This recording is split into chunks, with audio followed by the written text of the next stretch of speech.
எல்லோருக்கும் வணக்கம். நான் உங்கள் தமிழ். 5 வழி 3 வாசல் கதையோட தொடர்ச்சி. அன்று லேசாய் சாம்பல் பூக்க தொடங்கியிருந்தது வானம்.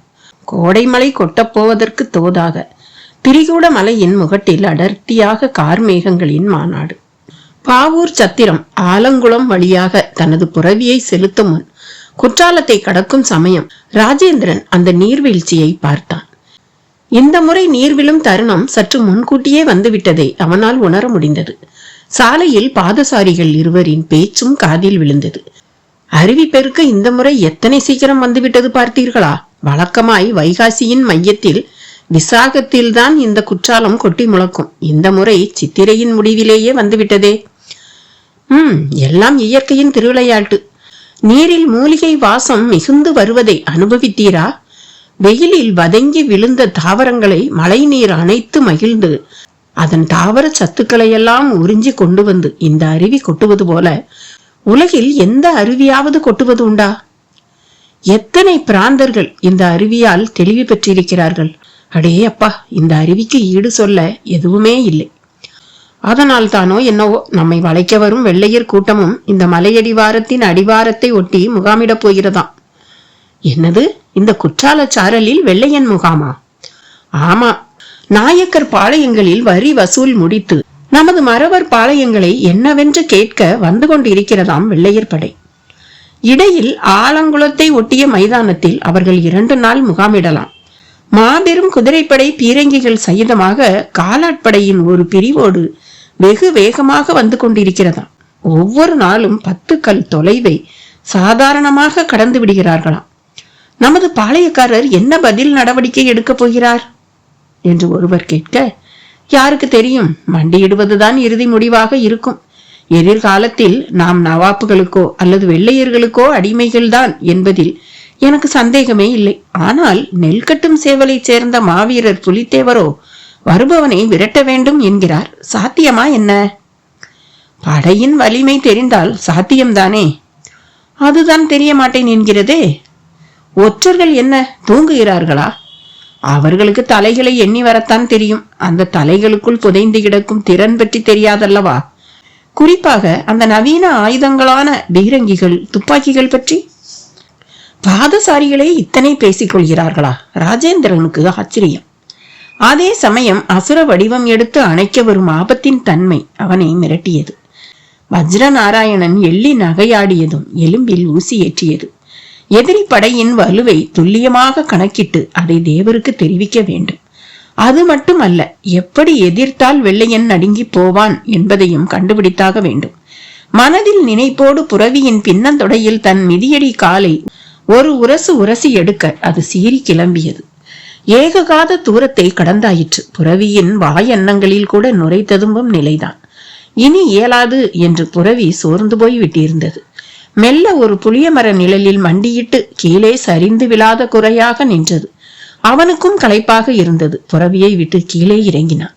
சுற்றி சுற்றி பார்த்தான். தொலைவில் ஓரிடத்தில் ஏதோ பற்றி எரிவது போல தோற்றம். மேக குழம்பாய் புகை வானம் ஏறிக்கொண்டிருந்தது.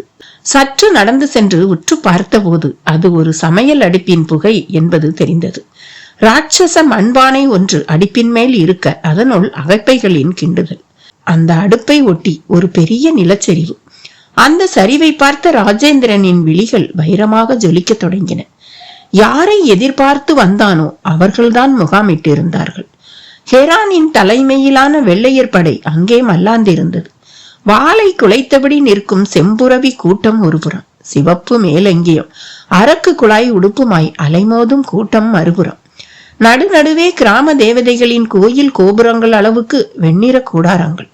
கூடாரத்தை சுற்றி துப்பாக்கி ஏந்திய வீரர்கள். அவர்கள் பானை உணவை வாங்கி உறிஞ்சி கொண்டிருந்தார்கள். ஆங்காங்கே அழகாய் சில கோச்சுகள். தேவரின் கோச்சை போல அல்லாமல் மிக ஆடம்பரமாக தெரிந்தன. கோச்சு குதிரையின் முகத்துக்கு கூட வெள்ளி பதாகை. 2 காதுக்கும் நடுவே கிண்ணென்று நிற்கும் பட்டு குஞ்சரம். படை வீரர்களின் எண்ணிக்கை 2000 தாண்டும் போல தோன்றியது. இவர்கள் அல்லாத வெண்ணிற பூனை விழி ஐரோப்பிய வீரர்கள் வேறு தனியாக தெரிந்தார்கள்.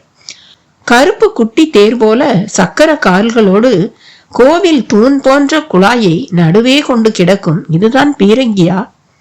ராஜேந்திரன் படையை அளக்கத் தொடங்கிய சமயம் ஜல் ஜல் என்ற சத்தத்தோடு வில் வண்டி ஒன்று அவனை கடந்து சென்றது. அதனுள் மூட்டை மூட்டையாக உணவுப் பொருட்கள், காய்கறிகள். அந்த வில் வண்டி ஒரு கட்டத்தில் நின்றது. அதை ஒட்டி வந்தவன் திரும்பி பார்த்து ராஜேந்திரனை வெறித்து விட்டு வாய் திறந்தான். துரைதான் உங்களை அனுப்பினாரா என்று வேறு கேட்டான். ராஜேந்திரனுக்கு ஒன்றும் புரியவில்லை. தெரிகிறது, நீங்கள் மௌனம் சாதிக்கும் போதே தெரிகிறது, கோபிக்காதீர்கள். படை வீரர்களுக்கான உணவுப் பொருட்களை பக்கத்து கிராமங்களின் தலையாரிகளிடமிருந்து வசூலித்து வர தாமதமாகிவிட்டது. இன்னமும் கூட ஒரு வண்டி உணவுப் பொருள் இருக்கிறது, கொண்டு வரத்தான் ஆள் இல்லை. அதில்தான் துறைமார்களுக்கான ஆட்டு மாமிசமும் மீன்களும் உள்ளன. ருசியான தாமிரபரணி கெண்டைகள். ராஜேந்திரனுக்கு அவன் பேச்சு புரிந்து போனது. மூளை சமயோஜிதமாக உடனே துரிதமாக செயல்பட்டது. வேகமாக தன் புரவியை அருகாமை மரத்தில் இழுத்து கட்டிவிட்டு அவனை நெருங்கினான். நல்லது, நான் இந்த வண்டியை ஓட்டிச் செல்கிறேன், நீ பின்னால் வேறு வண்டியில் வா என்றபடி அவனை அந்த வண்டியிலிருந்து இறக்கிவிட்டு தான் ஏறிக்கொண்டான். அந்த திருமலை காளியே வண்டியோட்டியாக வந்து படைக்குள் நுழைந்து வலிமையை அறிந்து திரும்பி வர சந்தர்ப்பம் அளித்தது போல தோன்றியது ராஜேந்திரனுக்கு. மாடுகளை வெகு வேகமாக முடுக்கிவிட்டான். ஒரு வழியாக படைவாசலை நெருங்கிய போது ஒரு பூனை வெளி ஐரோப்பியன் சந்தேக பார்வையோடு ராஜேந்திரனை நெருங்கினான். அவனது கத்தி துப்பாக்கி ராஜேந்திரனின் மார்புக்கு நேராக நிமிரத் தொடங்கியது. இன்று மலைப்பாதையில் நுழைந்து விட்டிருந்த ராம்நாத்தை சிலு சிலு தென்றல் இரு கரம் நீட்டி வரவேற்றது. கண்ணாடி பிரேமை நெகிழ்த்தியபடி போர்த்தி இருக்கும் சாலை உசுப்பிக் கொண்டு கைகளை கட்டிக்கொண்டு நடக்கிறார் ராம்நாத். பேண்ட் பாக்கெட்டில் மிக முக்கியமாக அந்த குறிப்புகள். மனசிலோ இனம் காண மாட்டாத ஒரு வகை எரிச்சல். வயதாகிவிட்டாலே அவர்கள் கிருஷ்ணா ராமா என்றுதான் சொல்லிக்கொண்டு இருக்க வேண்டும் என்கிற சமூக மனோபாவம்தான் தன் வீட்டிலும் எதிரொலிப்பது போல தோன்றியது. எந்த ஒரு விஷயத்திலும் தான் தட்டி கொடுக்கப்படுவதே இல்லை என்கிற நினைப்பு வேறு. ஒரு பெரிய சோர்வு கவலத்தை அவருக்குள் உருட்டியது. இலை தலை சருகுகள் வதங்க நடக்கிறார். ஒரு பெரிய சாதனை நிகழ்த்த போகிறோம் என்கிற நம்பிக்கை சுடர் மட்டும் அணையவே இல்லை. கரடு முரடான மலைப்பாதை, அதில் வெகு நீள நடை, உடம்பு களைத்தாலும் மனது சளைக்காத நடை. கண்ணா பின்னாவென்று மரங்கள், மனதுக்குள்ளே அந்த லிங்கப்பாறை எங்கிருக்கும் என்கிற ஆராய்ச்சி. தென்படும் பாறைகளை எல்லாம் அவரது விழிகள் ஆராய்ந்தன. அதே சமயம் கால்கள் தவறுதலாக போகக்கூடாத பாதை ஒன்றில் போகத் தொடங்கிவிட்டது. வேண்டாங்க என்று எச்சரிக்கையாக இளைந்து கொடுத்து ஒரு பில்லமர கிளை தடுத்தது. வெகு தொலைவில் அந்த பாதை 3 கூறாக ஒரு திரிசூலம் போல பிரியும் இடத்தில் சொத சொதவென்று ஆள் விழுங்கி சேரு. எதிர்பாராமல் அதில் விழுந்துவிட்ட ஒரு கிளைமான் தன் முழு உடலை அதற்குள் மூழ்க கொடுத்துவிட்டு கழுத்தையும் இழந்து தன் முகத்தையும் மூழ்க கொடுக்கும் மரண பீதியில் காது விடைக்க கத்திக் கொண்டிருந்தது. அதன் காதும் கூட மூழ்கி தாடை, முகமத்தம், அந்த கண்கள் பிளக் பிளக். முற்றிலுமாக மூழ்கிவிட்ட அது இறுதியாக விட்ட சுவாசம் சேற்றின் மேல் பரப்பில் பாப்கார்ன் பாக்கெட்டை ஊதி உடைப்பது போல சத்தமாக உடைபட்டு கிளம்ப மிகச் சரியாக அந்த தருணமாக பார்த்து அங்கு வந்து சேர்ந்தார் ராம்நாத். ஏதும் நடவாதது போல சாதுவாக தென்பட்ட அந்த சேற்று படுகையை பார்த்தார். அதன் பசி தெரியாமல் அதை நோக்கி நடக்க தொடங்கினார். சந்தன மரத்தின் அந்த தண்டு பகுதி ஏறத்தாழ 300 மில்லிமீட்டர் டயா சைஸில் இருந்தது. 360 கோணத்துக்கும் கிளைகள் பரவி இருந்தன. அதன் பசும் இலைகளை காற்று கோரி விட்டு கொண்டிருந்தது. ஒரு கூளைக்கிடா அதிசயமாக உச்சி கிளையில் உட்கார்ந்து கொண்டிருந்தது. கீழே தாடையை நீவியபடி அந்த மரத்தின் எடையை கணிதப்படுத்தி கொண்டிருக்கும் தாடிக்கார சம்பத்தை படு வெறிப்பாக ஒரு பார்வை வேறு பார்த்து கொண்டிருந்தது அது. அவனுக்கு பக்கத்தில் காக்கி அரை டிராயரில் ஒருவன். அவன் கைவசம் ரம்பமும் அரிவாளும் நைலான் கயிர்களும். என்ன சார், போட்டு தள்ளிடவா? திவாகர் என்னும் அவன் கேட்கிறான். 120 கிலோ தேறினா ஜாஸ்தி, அதுதான் பாக்குறேன் என்கிறான் சம்பத்.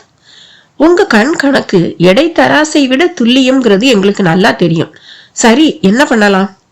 தண்டு பகுதி மட்டும் 50 கிலோ தேரணும். செதுக்கி சீவி சிலை செஞ்சு முடிச்சப்புறம் அது 30 கிலோ தேரணும்.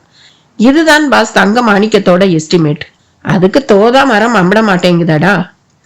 என்னங்க இது கதையா இருக்கு? இந்த மலை பகுதியில உங்களுக்கு தெரியாத மரமா? என்னை காட்டிலும் இந்த சந்தன மரங்களை கண்காணிக்கிறதுல அந்த ராபர்ட் பெரிய கில்லாடி. அவன் இப்ப இங்க இருந்தா நான் ஏன் தாடிய தடவுறேன்? எங்கெங்க அந்த ராபர்ட்? அடிவாரத்துல அவனுக்கு ஒரு முக்கிய வேலை கொடுத்திருக்கேன். இதை விடவா முக்கிய வேலை? ஆமா, அவன் மட்டும் நல்ல தகவலோட வந்துட்டா இப்படி பதுங்கி பதுங்கி மரம் வெட்ட வேணாம். நீங்க என்ன சொல்றீங்க? அப்புறமா விவரமா சொல்றேன், நீ மரத்தை போட்டு தள்ளு. சிக்கின ஸ்ரீதேவிய விட வேணாம். இந்த ஃபாரஸ்ட் ஆபீஸ் பயலுக வந்துட போறானுங்க. திவாகர் அறிவாளுடன் மேலே ஏறினான். மெல்லிய இலை கரங்களை சரசரவன வெட்டத் தொடங்கினான். கூளைக்கிடா பயத்துடன் வானம் ஏறியது. சற்றைக்கெல்லாம் ஒரு பட்ட மரம் போல மொட்டை கிளையோடு அது தென்படத் தொடங்கியது. அண்டை மரங்கள் நல்ல வேளை நாங்கள் சந்தன மரமாக பிறக்கவில்லை என்று பெருமூச்சு விட்டன. மெல்லிய கிளை பகுதிகளை முதலில் வெட்டி வீழ்த்த ஆரம்பித்தான் திவாகர். கீழே சம்பத் வேக வேகமாக அதை எடுத்து குவிக்க தொடங்கினான். சீக்கிரம் பெரிய கிளைகளை வெட்ட ஆரம்பி திவாகர். 1 மீட்டர் நீளத்துக்கு 4 துண்டு வேணும். அதுக்கு தகுந்த மாதிரி வெட்டு.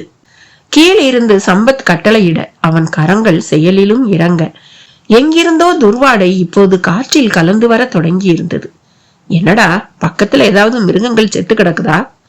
தெரியலையே. எங்க இருந்து வருது இந்த நாத்தம்? அந்த உயரமான பக்கத்து மரத்துல ஏறி பார்க்கவா? அதுக்கெல்லாம் நேரம் இல்ல, நீ வெட்டு. அவன் வேக வேகமாக செயல்பட தொடங்கினான். ஒரு வழியாக மரத்தின் அடிப்பரப்பில் ரம்பத்தை வைத்து இருவரும் இழுக்க தொடங்கினார்கள். செழித்து நிமிர்ந்திருந்த அந்த மரத்தின் சொச்ச மிச்சமும் ஒரு வழியாக சரிந்து விழுந்தது. சம்பத் நைலான் கயிற்றில் அவற்றை இழுத்து கட்ட தொடங்கினான். தூக்கிட்டு போகணுமே, ஆளுங்களுக்கு சொல்லி இருக்கியா? வழக்கம் போல இலை தலைய போட்டு சிலுவை குறி வச்சு பதுக்கிடுவோம். ரவையில பளிங்க கொட்டி சிகப்பி வந்து அடிவாரத்துக்கு தூக்கிக்கிட்டு வந்துருவா. நான் 1 நிமிஷம் ஏன் ஆறுதுன்னு எட்டி பார்த்துடுறேன். பேச்சும் செயலுமாக பக்கத்து மரம் ஏற போனவன் சம்பத் வசம் இருந்த பைனாகுலரை உரிமையுடன் வாங்கி கொண்டு மேலேற தொடங்கினான். மர உச்சியில் வாகாய் நின்று கொண்டு சுற்றி சுற்றி பார்த்தவன் பைனாகுலரை ஒரு திக்கில் திருப்பிய போது காட்டு மாடு ஒன்று செத்து கிடக்க அதை சுற்றி நரிகளின் மாமிச வேட்டை. அதற்கு அப்பால் யதார்த்தமாக பார்த்தபோது கடிபட்டது போல கத்தினான். அண்ணே, சேத்து பள்ளத்துல ஒருத்தன் விழுந்து அல்லாடிக்கிட்டு இருக்காப்புல தெரியுது என்றான். கீழே இருந்த சம்பத்துக்கு தூக்கி வாரி போட்டது. விறுவிறுவென்று மேலேறி பைனாகுலரை வாங்கி திவாகர் காட்டிய திக்கில் பார்த்தபோது ராம்நாத் சேற்று பள்ளத்தில் முட்டிக்கால் அளவு மூழ்கி இருந்தார். இந்த கிழவன் இங்க எங்க வந்து சிக்கினான்? இவனை வேவு பார்க்கத்தான் நான் ராபர்ட்ட அனுப்பியிருந்தேன். அவனை காணோம். இவன் என்னடானா இங்க வந்து சிக்கிட்டு இருக்கானே. சம்பத்திடம் சற்று கடூரமான பதறல். என்னங்க சொல்றீங்க திவாகர்? இவன் சாதாரணமான ஆளே இல்ல. நாம தேடுற வைர பெட்டிய இவனும் தேடி வந்தவன்னு நினைக்கிறேன். ராபர்ட் வந்தா சந்தேகம் கிளியர் ஆயிடும். அப்ப நாம இவனை எப்படியாவது காப்பாத்த பாப்போம். நேரா இவன்கிட்டயே நம்ம பாணியில அவனை பத்தி தெரிஞ்சுக்க முயற்சி செய்யலாமே. அதுவும் நல்ல ஐடியா தான். இறங்கு. வேகமா போனா கூட அங்க போக 20 நிமிஷமாவது ஆகும். முக்கு பாதையை எட்டி பிடிச்சு புலிப்பள்ளம் வழியா போவோம். அது வரைக்கும் கிழவன் மூழ்காம இருந்தா அவன் அதிர்ஷ்டம். 20 நிமிடத்துக்குள்ளாகவே அவர்கள் அந்த புதைகுழி சேற்றின் அருகே சென்றபோது ராம்நாத்தை காணவில்லை.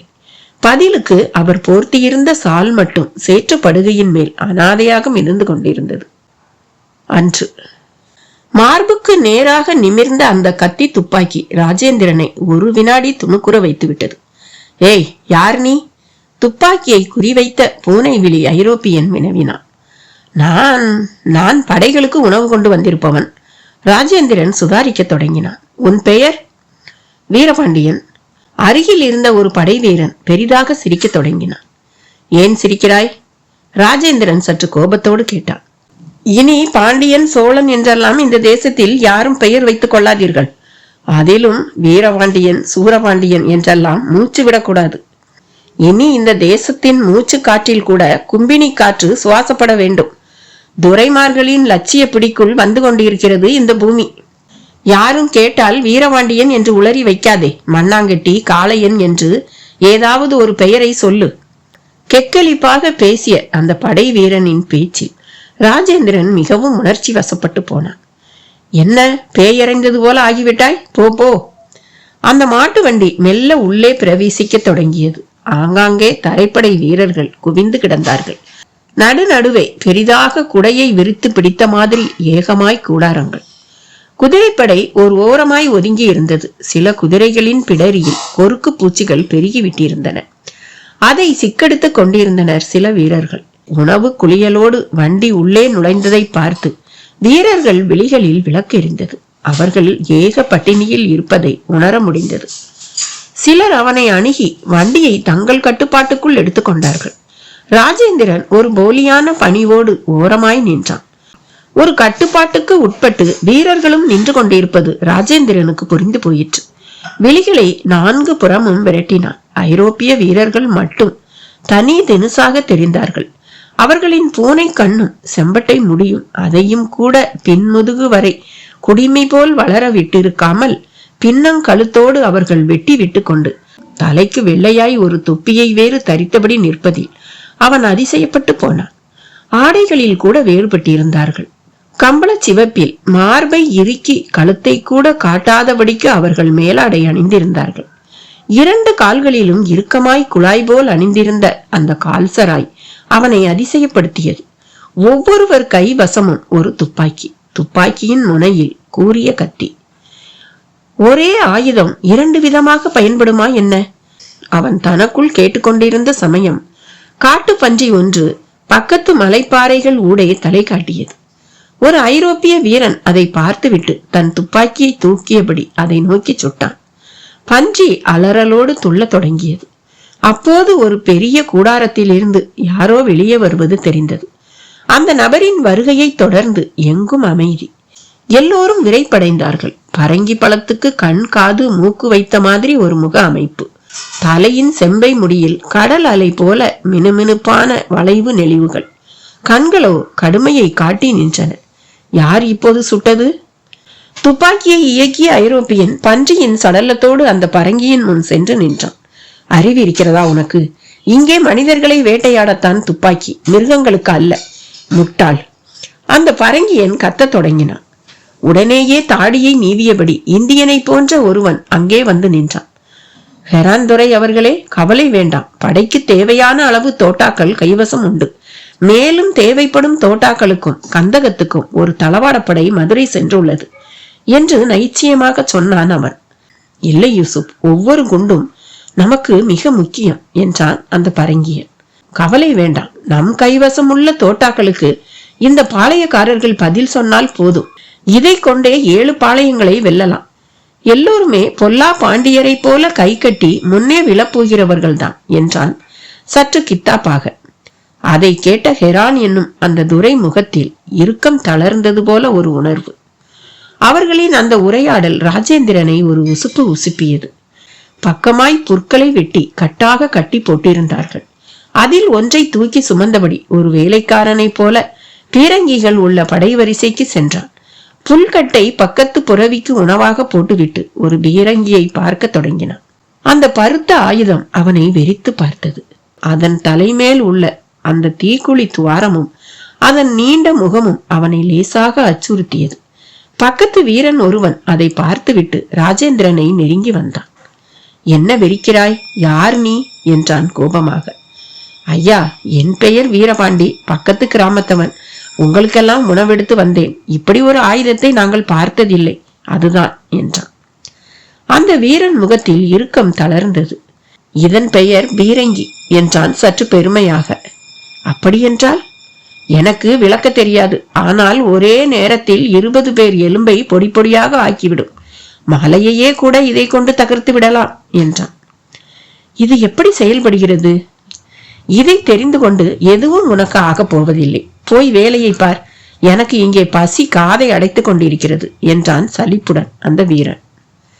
அதெல்லாம் இல்லை, உங்களுக்கு சொல்ல தெரியவில்லை என்றான் ராஜேந்திரன். சரி, அப்படித்தான் வைத்துக் கொள்ளேன். மதுரையில் இருந்து விருதுபட்டி, கோவில்பட்டி என்று பாளையங்கோட்டை வரை ஒரு நடை நடந்து பார். அப்போது தெரியும் உனக்கு. இத்தனை சலித்துக் கொள்ளும் நீங்கள் எதற்கு படையில் சேர வேண்டும் என்றான் ராஜேந்திரன். இவர்கள் தரும் சம்பளம் யாரும் தருவதில்லை. அது மட்டும் அல்ல, எதிர்காலம் வெள்ளையர்களுக்குத்தானே சொந்தம். அதனால்தான் நவாபுகளே அவர்களை அண்டி சலாமிட தொடங்கிவிட்டார்கள். நவாபுகளே என்று இழுக்காதீர்கள். நவாபுகள் என்ன பெரிய வீரர்களா? அவர்கள் இங்குள்ள புலித்தேவருக்கு இணையானவர்களா என்ன? சத்தம் போட்டு பேசாதே. உன் குரல் நவாப் யூசுப் கான் காதில் விழுந்தால் தொலைந்தாய் நீ. இந்த யூசுப் கான் என்ன பெரிய சிங்கமா? முட்டாளே, பெரிய சிங்கத்தை கூட சிறு நரி வீழ்த்திய கதைகள் பல உண்டு. இவன் அதிலும் கேடுகட்ட நரி. கிழக்கு பாளைய அதிபதி பொல்லா பாண்டியரே நடுநடுங்கி சலாமிட்டு பணயமாக தன் உயிரினும் மேலானவர்களை இவன் வசம் தந்துள்ளார். அவர்களை இவன் படுத்தும் பாட்டை போய் பார். அப்போது யூசுப் கான் பற்றி தெரிந்து கொள்வாய். எங்கே அவர்கள்? இந்த குட்டி கரட்டின் உச்சிக்கு போயிருக்கிறார்கள். எதற்கு? வெறும் உடம்புடன் பாறை வெளியில் படுத்து கிடக்க வேண்டும். கரட்டை பிடித்து ஏறிப்பார். அவர்கள் யார் உடம்பிலாவது தோல் இருந்தால் வந்து சொல். கேட்கும் போதே எலும்பை குண்டு துளையிடுவது போல ஒரு வேதனை ராஜேந்திரனுக்குள். ஒரு குறுமலை போன்ற அந்த கரட்டு பக்கம் திரும்பினான். அம்பலத்தேவர் ஆழ்ந்த யோசனையில் இருப்பது அவரது முகச் சுருக்கங்களில் தெரிந்தது. அரியணை ஒன்றில் அமர்ந்திருந்தார். அப்போது சலங்கை சத்தம் அவர் காதை தீண்டியது. அடர்ந்த புருவத்தை வளைத்து விழிகளை சத்தம் வந்த திக்கில் செலுத்தியவர் ஒரு அலங்கார தேவதையாக மீனாட்சி வந்து நிற்பதை கண்டு உடனேயே லேசானார். அப்பா, உங்களை இதுபோல் ஒரு ஆழ்ந்த மௌனத்தில் நான் பார்த்ததே இல்லையே என்று பேச்சை துவக்கினாள் மீனாட்சி. வாஸ்தவம் தானம்மா, எதிரிகள் பொருட்டு நாம் எவ்வளவோ யோசிக்கத்தானே வேண்டியிருக்கிறது என்றார் தேவர். யார்? அந்த காடகராயனை பற்றி சொல்கிறீர்களா என்று கேட்டாள். அவன் இப்போது சுண்டலி அம்மா, புலிகள் என்று சொல்லிக்கொண்டு ஒரு வெள்ளையர் படை வந்து கொண்டிருக்கிறது மகளே. அந்த சமயத்தில் தளபதி வஜ்ர நாராயணன் தோரணையாக அங்கு வந்து சேர்ந்தான். என்ன வஜ்ரா? தேவர் வினவினார். நெல்கட்டும் சேவல் செல்ல நம் படை தயாராகி விட்டது. ஆனால் இந்த அதிக பிரசங்கி ராஜேந்திரனைத்தான் காணவில்லை. அவன் எதற்கு? குதிரை படைக்கு நான் தலைமை தாங்க உள்ளேன். தரைப்படையை அவன் தலைமை தாங்கி அழைத்துச் சென்றால் சிறப்பாக இருக்கும். அந்த வகை போர் தந்திரங்களில் அவனும் அவன் சகாக்களும் நாளுக்கு நாள் படு சுட்டியாகி வருகிறார்களே. நல்ல யோசனைதான். ஆனால் ராஜேந்திரனுக்கு நான் வேறு பணி தந்திருக்கிறேன். நீ அழைத்து செல்ல தோதான நபரை நாராயண பிள்ளை கூறுவார் என்று தேவர் கூறியதை கேட்டதும் வஜ்ர நாராயணன் முகம் உடனேயே லேசாக வெளியேறியது. அதே சமயத்தில் மீனாட்சி முகத்தில் சற்று பெருமிதம். என்று அந்த சேற்று படுக்கையின் மேல் மிதக்கும் சால்வை சம்பத்துக்குள் நெருப்பை கொளுத்தி போட்டது. திவாகர் வாய்விட்டு அலறினான். சார், கிழவன் மூழ்கிட்டான் போல இருக்கு. அடப்பாவி! நெடுநேரம் வரை சம்பத் வாயே திறக்கவில்லை. அந்த சேற்று படுகையையே பார்த்து கொண்டிருந்தான். என்ன சார், எதுவும் பேச மாட்டேங்கிறீங்க? யார் சார் இந்த கிழவன்? தெளிவா தெரியல திவாகர். தெரிஞ்சுக்கத்தான் ராபர்ட்ட அனுப்புனேன். அவனையும் இன்னும் காணோம். இவன் நிச்சயம் பெரிய ஆர்கியாலஜிஸ்டா இருக்கணும். நாம தேடுற வைர பெட்டிய குறி வச்சுதான் வந்திருக்கணும். நமக்கு போட்டியா வந்தவனை இந்த மலைக்கே பிடிக்கல போல இருக்கு. அதுதான் இந்த சேத்துக்கு பசி எடுத்து சாப்பிட்டுடுச்சு. திவாகர் சொல்லி வாய் மூடிய மறு வினாடி அவர்கள் காதுகளில் தாரை தப்பட்டை சத்தம் வந்து இடித்தது. சப்தம் மிக சமீபமாக கேட்டது. உடனேயே சம்பத்துக்கு புரிந்து போனது. டேய், பளிங்கனுங்க ஏதோ மிருகத்தை வளைச்சு துரத்திக்கிட்டு வர்ற மாதிரி தெரியுது. சொல்லி வாய் மூடும் முன்பே அவர்கள் நிற்கும் பாதையின் துவக்கத்தில் 4-5 மிலாமான்கள் மிரண்டு ஓடி வந்தன. இப்போது பளிங்கர்களும் இவர்களை நெருங்கிவிட்டார்கள். தப்பட்டை கொட்டுவதை விட்டுவிட்டு பளிங்கர்கள் இருவரையும் நெருங்கினார்கள். கும்பிடுறோங்க, ஐயாவும் வேட்டைக்குத்தான் வந்தீங்களா? நான் வேட்டையாடினா இந்த மாதிரி மானையா ஆடுவேன்? நம்ம அந்தஸ்துக்கு சிறுத்தை புலிதான் சரிப்படும். ஆமா, இப்பெல்லாம் ஏண்டா விறகு தூக்க வரமாட்டேங்கிறீங்க? அந்த மலையின் மக்களாகி அவர்கள் சம்பத்துக்கும் மிக பரிச்சயமானவர்களாகவே இருந்தார்கள். நகரத்து சூது தெரியாத அவர்களின் கடின உழைப்பு சம்பத் போன்றவர்களுக்கு அறுத்து கொடுக்கும் அல்வா போல பயன்பட்டது. பயன்பட்டு கொண்டும் இருக்கிறது. எங்கெங்க விறகு கூலி கட்டுப்படியாகுது, அதோட ஆபீசருங்க கெடுபடி வேற. சொல்லும் போதே ஒருவன் சேற்று படுகையை பார்த்தான். அதன் மேல் கிடந்த சால்வை அவனை கலவரப்படுத்தியது. என்னங்க இது, சேத்துக்குழி மேல துணி? பதட்டமாக கேட்டான். அடிவாரத்துல குடி வந்திருக்கானே ஒரு கிழவன். யாருங்க? அதான் அந்த பாலடைஞ்ச வீட்டுக்கு வந்திருக்கிற கிழவன். ஐயோ, அவருங்களா? அவரோட உடுப்புங்களா அது? அப்படின்னா அவரு சேத்துக்குள்ளார பொணமா கிடக்குறான்யா. காப்பாத்தான் ஓடி வந்தோம். கிழவனுக்கு அதிர்ஷ்டம் இல்ல. நேத்தோ முந்தானாலோ தாங்க அவரை எங்க ஆளுங்க சாவு பள்ளத்துல இருந்து காப்பாத்தினதா சொன்னாங்க. அதுக்குள்ளார இங்க வந்து இதுல விழுந்துட்டாருங்களா? விதி யாரையா விட்டது? சம்பத் சலிப்போடு பதில் சொல்லிவிட்டு அங்கிருந்து அகலத் தொடங்கினான். அவர்கள் முகம் வெளிரி போயிருந்தன. ஏங்க, இவர் கூட ஒரு பொண்ணு இருந்துச்சுங்களே. பொண்ணை யாரையா பார்த்தா? இந்த ஆளுதான் இடுப்பு வரை சேத்துல மாட்டிக்கிட்டு அலறிக்கிட்டு இருந்தான். காப்பாத்ததான் ஓடி வந்தோம், முடியாம போயிடுச்சு. சரி சரி, போய் வேலையை பாருங்க. இந்த பக்கத்து பாதைய என்னதான் உள்ள போட்டு மூடி வச்சாலும் மிருகங்களால ஒரு பலனும் இல்லாம போயிடுது. திவாகரிடம் பலமான சலிப்பு. ஏய், அந்த பாரஸ்டரை பார்த்த விஷயத்த சொல்லுங்கப்பா. நேத்து வேலை மெனக்கிட்டு காப்பாத்தினதுக்காக கவலைப்படுவான். நடக்கும் போதே சம்பத்திடம் கிண்டலான பேச்சு. ஒரு மனிதனின் மரணம் உண்டாக்கும் எந்தவித நெகிழ்ச்சியும் இல்லாத பேச்சு அது.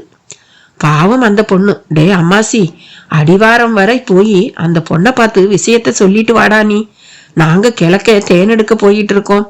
அவர்களில் ஒருவன் கத்த, அம்மாசி என்பவன் கட்டளைக்கு கட்டுப்பட்டவன் போல உடனேயே அடிவாரம் நோக்கி ஓட ஆரம்பித்தான். கொட்ட கொட்ட விழித்து கொண்டிருந்தான் ராபர்ட். தலையில் டிஞ்சர் டெட்டால் நெடியோடு பெரிய கட்டு, அதையும் மீறி இரத்த கசிவு. எதிரே மௌனமாக கலாதரன். டியூட்டி டிரெஸ்ஸில் பார்க்க படு ஸ்மார்ட்டாக தெரிந்தவன் மிக கடுமையானவன் கூட என்பதற்கு தோதாக கைகளில் குத்துச்சண்டை வீரர்களைப் போல உரை தரித்திருந்தான். வழக்கமாக அப்படி கையுறை அணிந்து கொண்டு மணல் மூட்டையை குத்தி பிராக்டிஸ் செய்வது வழக்கம். அன்று சற்று வித்தியாசப்பட்டு போயிருந்தது. ராபர்ட் அண்ணே, நீங்க யாரு? உங்க வேலை என்ன? எதுக்காக கேமராவை திருட வந்தீங்கிறத ஒளிவு மறைவு இல்லாம இப்ப என்கிட்ட சொல்லணும். இல்லைன்னா உங்க மூஞ்சிதான் எனக்கு இன்னைக்கு மணல் மூட்டை, உங்க பல்லுதான் நான் குலுக்கி ஆட போற சோழிங்க. பேச்சோடு பேச்சாக கையை உயர்த்தி குத்த ஓங்கியவன் முன்னால் ராபர்ட் அலறினான். சார், நான் சாதாரண கேடி சார். எப்பவும் அந்த பாலடைஞ்ச வீட்டு பக்கம் குடிச்சிட்டு படுக்க வருவேன். அப்படித்தான் வந்தேன். வந்த இடத்துல கேமராவை பார்த்ததும் திருடணும்னு தோணுச்சு, அதான். நிஜமா? நிஜமா சார். சத்தியமா? சத்தியமா சார். அப்போது கலாதரனின் அந்த பாரஸ்ட் ரேஞ்ச் அலுவலக கட்டிட வாசலில் ஜெயந்தியின் மாருதி படு வேகமாக நுழைந்திருந்தது. உள்ளிருந்து அழுகையும் கேவலுமாக ஜெயந்தி இறங்கி ஓடி வந்தாள். ஓடி வரும்போதே வெடித்து விட்டாள். கலாதரன், அப்பா நம்மளையெல்லாம் விட்டுட்டு போயிட்டாரு கலாதரன். மலையில ஏதோ சேத்து பள்ளமாம், அதுல விழுந்து செத்துட்டாராம். கலாதரனுக்கு கால்களுக்கு கீழே பூமி நழுவியது. என்ன ஜெயந்தி சொல்ற? யார் சொன்னது? பதட்டத்தோடு அவளை நெருங்கி உரிமையோடு தோளை பற்றி கொண்டு கேட்டான். காரின் பின்புறம் இருந்த பாஸ்கரும் அந்த அம்மாசி எனும் பளிங்கனும் இப்போது சோகமாக இறங்கினார்கள். ராபர்ட்டுக்கும் அதை கேட்டு தூக்கி வாரி போட்டது. ஏய் கிழவா, போயிட்டியா நீ? அட பாவி, ஒன்ன வச்சே வைரத்தை அடைய முடியும்னு நினைச்சேனே. தன் மனதுக்குள் விக்கித்து போனான் ராபர்ட். எல்லோரும் ஸ்தம்பித்து போயிருக்கும் இந்த தருணம்தான் தான் தப்பிக்கவும் ஏற்ற தருணம் என்று கருதி அவன் ஓடுவதற்கு கால் எடுக்க, அன்று ராஜேந்திரனுக்கு வேறு பணி தந்திருப்பதாக தான் சொல்லிய உடனேயே தளபதி வஜ்ர நாராயணன் முகம் போன விதம் அம்பலத்தேவருக்குள் மிக்க கவனத்தோடு பதிவாக தொடங்கியது. தேவரை பணிவாக வணங்கி பின் நகர்ந்தான் வஜ்ர நாராயணன். அம்பலத்தார் அவனை நிற்கும்படி பணித்துவிட்டு ஓலை ஒன்றை எடுத்து வந்து அவன் வசம் தந்தார். இதை புலித்தேவர் வசம் சேர்ப்பித்து விடு. வெற்றி வீரர்களாக நம் வீரர்கள் திரும்ப வேண்டும். புலித்தேவர் அகமகிழ்ந்து எனக்கு வெற்றி லிகிதம் அனுப்ப வேண்டும். மறவன் வாள் எடுத்தால் அது ரத்தம் தோயாமல் கீழே விழாது எனும் இலக்கணம் காப்பாற்றப்பட வேண்டும். தென்கிழக்கு பாளையங்களுக்கும் சேர்த்து நாம் வெள்ளையனுக்கு பதிலடி தந்தாக வேண்டும் என்றார் அம்பலத்தேவர். வெற்றி நிச்சயம் தேவர் பிரானே. ஒற்றர் தகவல்கள் நம்மை நிச்சயம் வலுவுள்ளதாகவே காட்டுகின்றன என்றான் வஜ்ர நாராயணன். வலு ஆயுதங்களின் பலத்தை பொறுத்தது மட்டுமல்ல, வியூகம் வகுக்கும் மூளை பலத்தையும் பொறுத்த விஷயம். புலித்தேவர் சிறந்த மதியூகி, மிக சிறப்பாக வியூகம் வகுப்பார். அவருக்கு உங்கள் ஒத்துழைப்பை மிக சிறப்பாக தாருங்கள். பண்பொழி வீரர்கள் பண்பட்ட வீரர்கள் என்று பெயர் வாங்க வேண்டும் என்றார் தேவர். அப்படியே ஆகட்டும் தேவர் பிரான் அவர்களே. முதல் படை இன்று புறப்படுகிறது. ஊடே ஏதும் ஒற்றர் தகவல் வந்தால் உங்களை திரும்பவும் சந்திக்கிறேன். சரி, நம் ஒற்றர்கள் எதிரி படைகளை எந்த அளவு கணித்துள்ளார்கள் என்று கேட்டார். படையின் விஸ்தீரணம், வீரர்கள் எண்ணிக்கை எல்லாம் தெரிந்துவிட்டன தேவர் பிரானே. எதிரி படைக்குள் யாரும் நுழைந்து பார்க்கவில்லையா என்று கேட்டார் தேவர். அது அத்தனை சுலபம் இல்லையே. வஜ்ர நாராயணன் பதிலை தொடர்ந்து தேவர் சிறிது நேரம் மௌனம் சாதித்தார். பின் சரி நீ புறப்படு என்றார். வெளியே கொம்புகள் ஊதப்படும் அரவம், முரசுகள் கொட்டப்படும் முழக்கம். வீரன் ராஜேந்திரனுக்கு வேறு பணி இருக்கிறது என்றீர்களே, என்ன பணி அப்பா? மீனாட்சி கேட்டாள். ராஜாங்க விஷயங்களில் நீ தலையிடுவது உனக்கு நல்லதல்ல மீனாட்சி. அதிலும் அந்த ராஜேந்திரன் போன்ற மூன்றாவது மனிதனை பற்றியெல்லாம் தெரிந்து நீ என்ன செய்ய போகிறாய்? தேவர் ஒரு வகை சூட்சமத்தோடு தான் அப்படி கேட்டார். என்ன செய்ய இயலாது தந்தையே. வீண் வாதம் எதற்கு? ராஜாங்க விஷயங்கள் குருதிமயமானவை. அதிலும் தற்போதைய நிலை மிகவும் கவலைக்குரியது. நாம் அரசர்களாக நீடிப்போமா, இல்லை வெள்ளையன் வசப்பட்டு ஆண்டியாகி விடுவோமா என்கிற அளவுக்கு கவலையான ஒரு நிலை அம்மா. வாஸ்தவம் தானப்பா. இப்படிப்பட்ட நேரத்தில் தான் உங்களுக்கு பக்கபலம் மிக அவசியம். அதனால்தான் நான் கேட்டேன் என்றான். என் வரையில் நீ என் செல்ல குழந்தை, கலைகளில் விளையாடும் கலாதேவி, என் மனதில் நித்திய சுடராய் விளங்கும் பேரின்ப ஒளி. அப்பா, கூடவே சிறந்த மதியூகியாய் மந்திரி போல் செயல்படக்கூடியவள் என்பதை நிரூபிக்க நான் விரும்புகிறேன் அப்பா என்றார். மீனாட்சி, உன் பேச்சு எனக்கு மகிழ்ச்சி தருகிறது. அது போதும் எனக்கு, போய் வேலையை பார் என்றார். அப்பா, நீங்கள் என்னை ஆனாலும் ஒரு சிறு பிள்ளையாக நினைக்கிறீர்கள். நம் சுதந்திரம் குறித்து உங்களை விட நான் அதிகம் கவலைப்படுகிறேன் அப்பா. நீங்கள் மெச்சும் அளவு எதிர்வரும் வெள்ளையர்களை விரட்ட வழி கூறவும் விரும்புகிறேன் என்றார். எப்படி என்று கேட்டார். அந்த ராஜேந்திரனை என் வசம் ஒப்படையுங்கள், செய்து காட்டுகிறேன். புலித்தேவரே திணறும் விஷயம் இது அம்மா. ராஜேந்திரன் புலித்தேவரையும் விஞ்ச முடிந்த வீரரப்பா. அவனை பற்றி உனக்கு அத்தனை கணிப்பா? ஆமாப்பா, அதில் என்ன தப்பா? தப்பு சரி இரண்டும் செயலில் தானே தெரியும். அதனால் தான் கூறுகிறேன் தந்தையே, செயலுக்கு வழிவிடுங்கள் என்று. உன்னால் இயலாவிட்டால்? உங்கள் பேச்சுக்கு மறு பேச்சு பேச மாட்டேன். ஆனால் இயன்று விட்டால் அந்த ராஜேந்திரனை இன்னொரு தளபதியாகவே ஆக்கிவிட்டு போகிறேன் என்றார் தேவர். ஒரு பெரிய சாதனைக்கு வள்ளல் அம்பலத்தேவர் தரும் இந்த விலை மிகச் சிறியது அல்லவா என்று மீனாட்சி கேட்டாள். சரி, நீ கேட்பதை தருகிறேன். நீ என்ன கேட்பாய் என்று எனக்கு தெரியும் மகளே. பொடி வைத்து பதில் சொன்ன அம்பலத்தேவரை மீனாட்சி பூடகமாக சிரித்தபடி பார்த்தாள். சரி, அவருக்கு தாங்கள் அளித்திருக்கும் முக்கிய பணி என்ன என்று இப்போதாவது சொல்வீர்களா என்று மீனாட்சி கேட்டாள். என் ஆத்ம நண்பர் ஜம்லாலால் வடக்கிலிருந்து வந்திருக்கிறார். விலை மதிப்பே இல்லாத தசகண்ட வைரம் சகிதமாக வரும் அவரை பாதுகாப்பாக அழைத்து வரும் பணிதான் அவனுக்கு நான் தந்திருக்கிறேன். நல்லது அப்பா, அதை முதலில் அந்த வீரர் செய்து முடிக்கட்டும். பின்னர் நான் வெள்ளையர்களை வளைக்கும் பணிக்கு அவரை அழைத்துக் கொள்கிறேன். ஆமாம், ஜம்லாலால் வரும் செய்தியை உங்கள் தடாக சந்திப்பில் உன்னிடம் கூறவில்லையா ராஜேந்திரன் என்று கேட்டார் தேவர். மீனாட்சி அந்த கேள்வியை சற்றும் எதிர்பார்க்கவில்லை. யாருக்கும் தெரியாத ரகசிய சந்திப்பு எப்படி இவருக்கு தெரிந்து போனது? மனதுக்குள் மான்கள் சண்டையிடுவது போல உணர்வு. அவளால் உடனடியாக பதில் பேச முடியவில்லை. அதே வேளையில் அத்தனை ஆத்மார்த்தமான சந்திப்பிலும் தேவரிட்ட பணி குறித்து ராஜேந்திரன் தன் வசம் கூறாததில் அவன் பால் ஒரு தனி பெருமை அவளுக்குள் முளைத்து விட்டது. பயத்துடன் வாய் திறந்தாள். உங்களது ரகசிய கட்டளையை அவர் தன் காதலியிடம் கூட பிரஸ்தாபிக்க தயாராக இல்லாதவர் என்றால் அவரது நேர்மையின் அழுத்தத்தை நான் கூறாமலே தாங்கள் புரிந்து கொள்ளலாம் என்றார். தவிப்புக்கு நடுவிலும் பெருமிதமாக பதில் சொன்னவளை தேவர் சற்று பிரமிப்போடு பார்த்தார். அதே சமயம் சற்று அழுத்தத்தோடு சொன்னார். அவன் தன் வீரத்தை நிரூபித்தால்தான் உங்கள் காதல் செல்லுபடியாகும். அருமை மகளே, அதற்குள் காதலை ஒரு மரமாய் வளர்த்து கொண்டு விடாதே என்றார். ராஜேந்திரன் இப்போது அந்த கரட்டின் மேல் இருந்தான். அந்த கரட்டின் மேல் புறம் ஒரு நீண்ட பாறை சரிவு, அதில் செதில் செதிலாய் மேடுகள். சூரியனின் கதிர்கள் கொஞ்சி குலாவும் அந்த கல் மேடுகளில் பிறந்த மேனியாய் தென்கிழக்கு பாளைய பணைய கைதிகள் படுத்து கிடந்தார்கள். ஒரு புழுவை போன்ற நெளிசல் அவர்கள் உடம்பில். முதுகுப்புறம் தோல் செக்க சிவக்க அப்படியே கையோடு வந்துவிடும் ஒரு நிலை. சுற்றிலும் கிழக்கிந்திய கம்பெனியின் துப்பாக்கியேந்திய படை வீரர்கள். நடுவே ஒரு பட்டு குடையின் நிழலில் தாடியை நீவியபடி முகத்தில் மந்தகாச புன்னகையோடு நின்று கொண்டிருந்தான் யூசுப் கான் எனும் நவாபின் பிரதிநிதி. சகலத்தையும் ஒரு முனையிலிருந்து பார்த்த ராஜேந்திரனுக்குள் குருதி கொப்பளித்தது. இதற்குள் ஒருவன் யூசுப் கானை நெருங்கி காதை கடித்தான்.